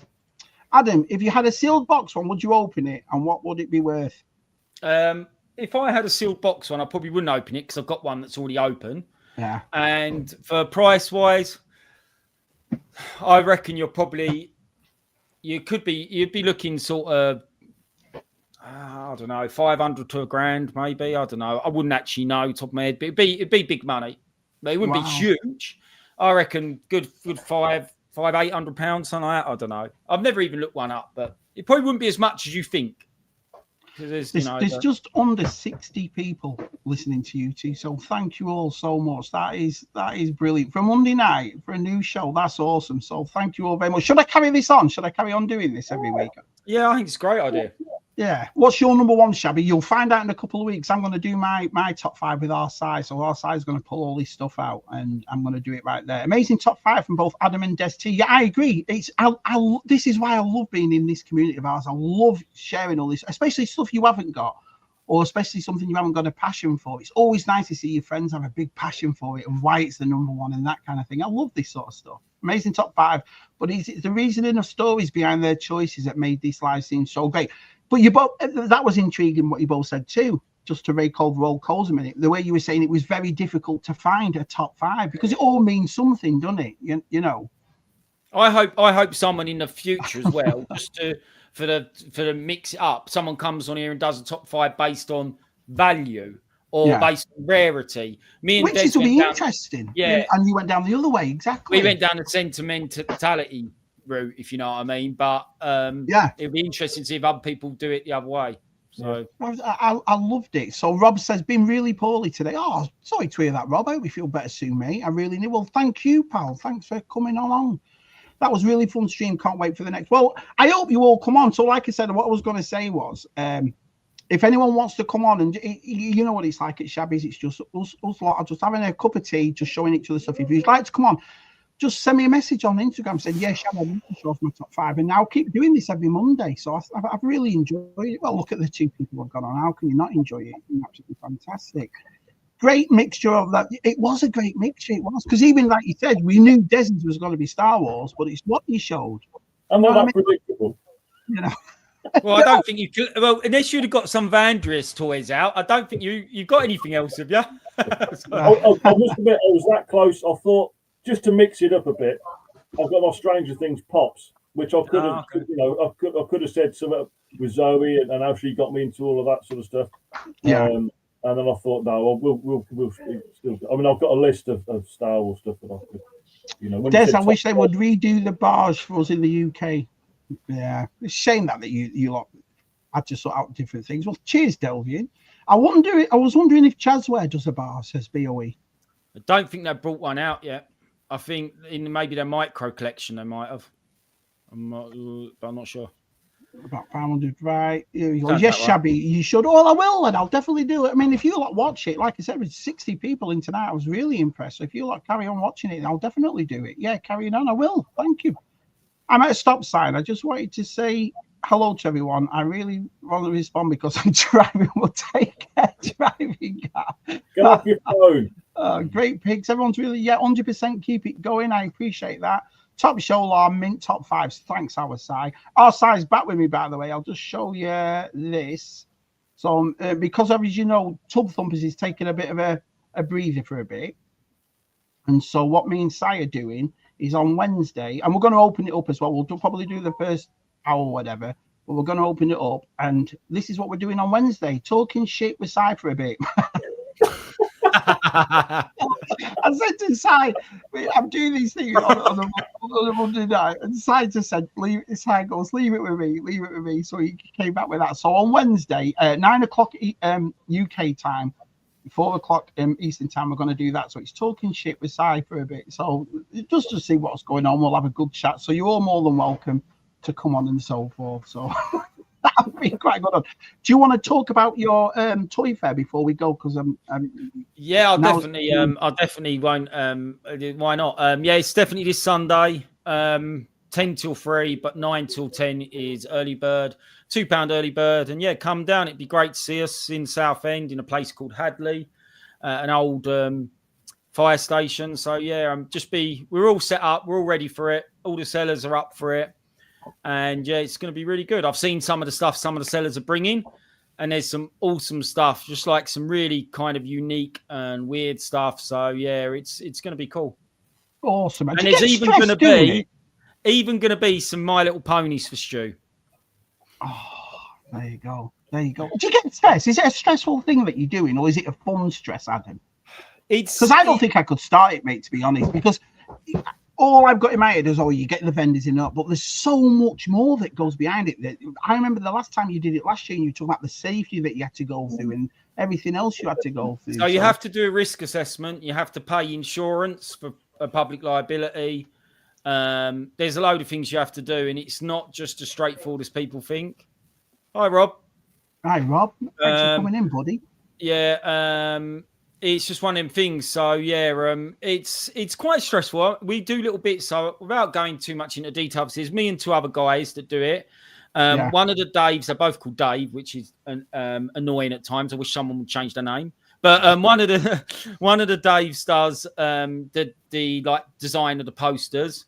Yeah. The other Dave does a lot of the kind of like taking the money and sorting out stuff like that. And then I've kind of taken on the kind of whole getting the dealers, and I just speak to the dealers and kind of the table sellers and that. So that's kind of my thing. But we're looking to expand, and the next one, we've got a rough date in October, but I can't say just yet because it's not confirmed. Right. It will be a bigger venue, and that will be more tables will be available. So it'll be a lot bigger. Yeah, that's what you and the boys are aiming for, 2 a year. Yeah, October and April, pretty much in or around that time. So yeah, every sort of year. That's the plan. Awesome. Well, I wish I was going, honestly. If I was in England, I'd go there, pick up our side, go there like a shot. I know VTR Dave and Stu and Georgie are popping down, and Keith Guppy's selling there, and it's very humbling that people, like last year, Martin popped down and stuff like that. And it's really humbling that people would drive sort of an hour or two to come to, a fair that me and my two mates had just put together on our own. And it's it's awesome. And it must have been a huge success last year for you and these two lads to do it again, to go, you know what I mean? Because I remember last year we were talking, do you remember, Des? We were saying to Adam, well, it's just baby steps, in it. And you were saying, I'll see how it goes. And all of a sudden, boom, here you are again. Yeah, it's a shame. Last year, it was wife's birthday, and Sunday it's my other daughter's birthday. That's fine. Although it would be a good birthday thing. Yeah, but they've had other birthdays, Des. They've had other ones. You know, you could miss out. And it doesn't matter their age. You could buy them a toy. Yeah. Well, Keith Knight, you're more than welcome. It's like what Adam said, and I'm really glad Adam said it. It's up to you what your top 5 is, whether it's, you know, you want to go down the rich route, whether you want to go down the exclusive route, sentimental route, whatever. So you can pick whatever you want, mate. Unfortunately, I only caught the end of the stream, but what a great topic. I'll have to watch on it. You'll enjoy it. These two lads picked up some great stuff. That's why I'm glad I got you two on, because I really, really enjoyed it. Keith Guppy's episode could be 5 out of items he stole and then giving back to him without giving. What a great story that is. That is a great story, isn't it?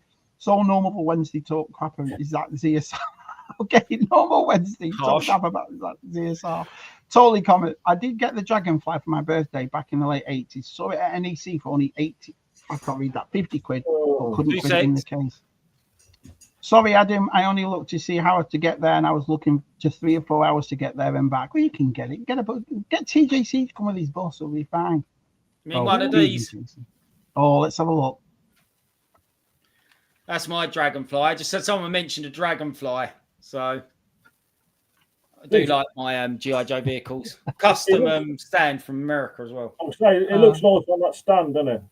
Just shows it off. But the only reason I've pulled that out is, like I said, a lot of this stuff is off camera. So I'm just using it as a quick excuse to show you some stuff that's off camera. So. It's like I said, show whatever you like. It's been awesome. Vintage toy, where she's not happy. He said there's nothing wrong with Dave's. So it isn't the name. It's just there's a lot of Dave's.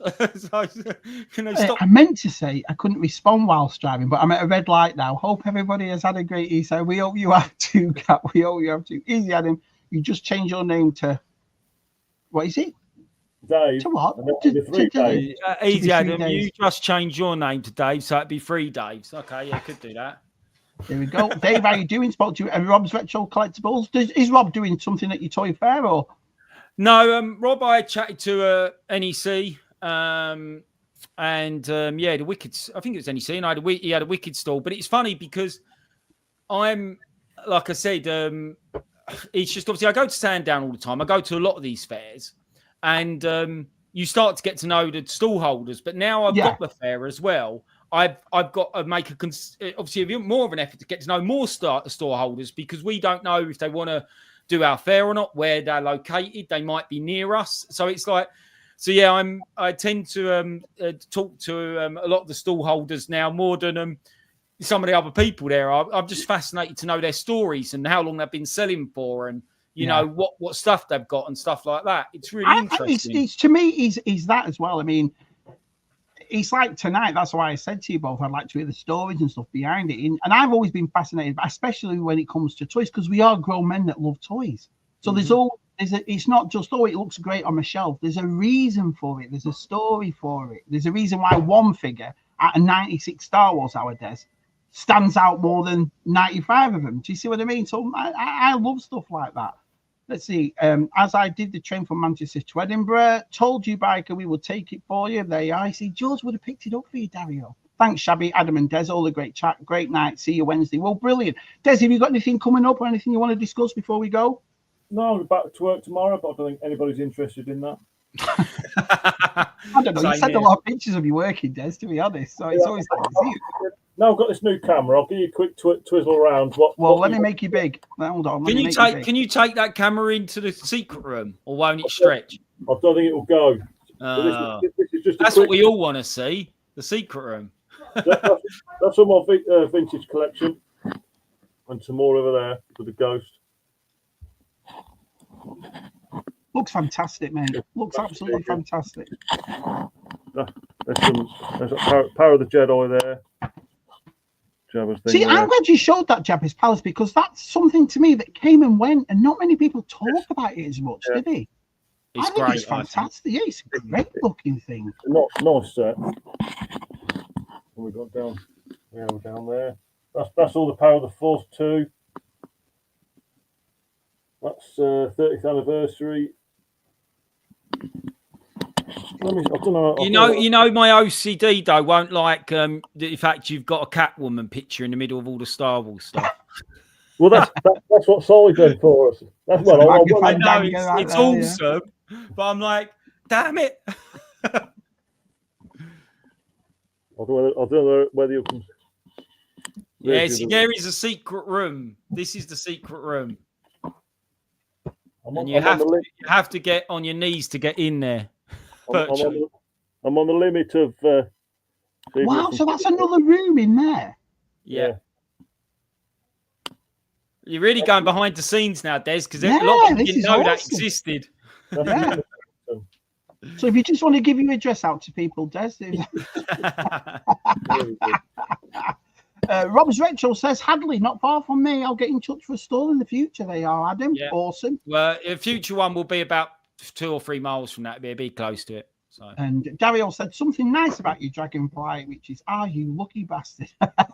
He's very jealous. Yeah, I've got the actual box for this as well. I got this from Vectus about 3-4 years ago, and I've got the box for it as well somewhere, which is lovely. The artwork's amazing on the box. And McGuppy has a question for you there, Des. Just hell no, I think she's got me mixed up with DTM. In my room, no. Adam, I have a 1/8 scale 8-inch Thunderbolt Warthog tank buster that would great in your other aircraft, and it fits 3 3/4-inch figures. There you go. One moment. I'm sorry, I've got 2 seconds.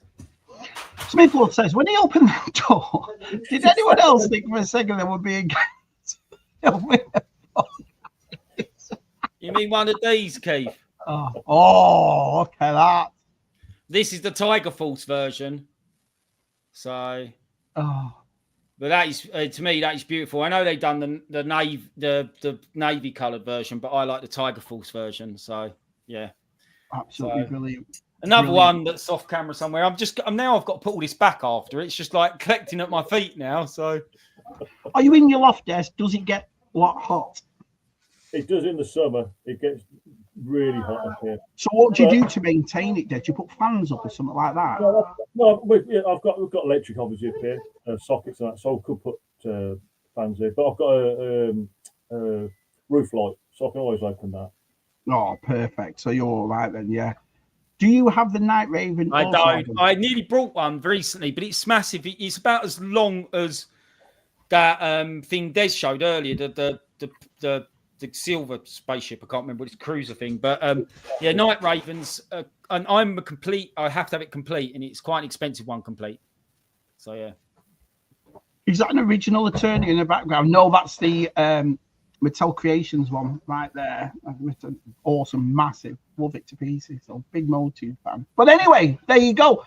I'd like to thank you both. So this was my first one I did. You know what I mean, and I really you've been I knew you would be fantastic guests. So like I said, if anyone else wants to come on and show their top 5 collections, it's awesome. But we'll see you next week. Please like, please subscribe. We have a Patreon if you want to join that. Helps the channel grow so I can make live streams like this. But apart from all that, thank you, Adam. Thank you, Des. And we'll see you. Thank you. Good night, lads. Good night, lads. Bye.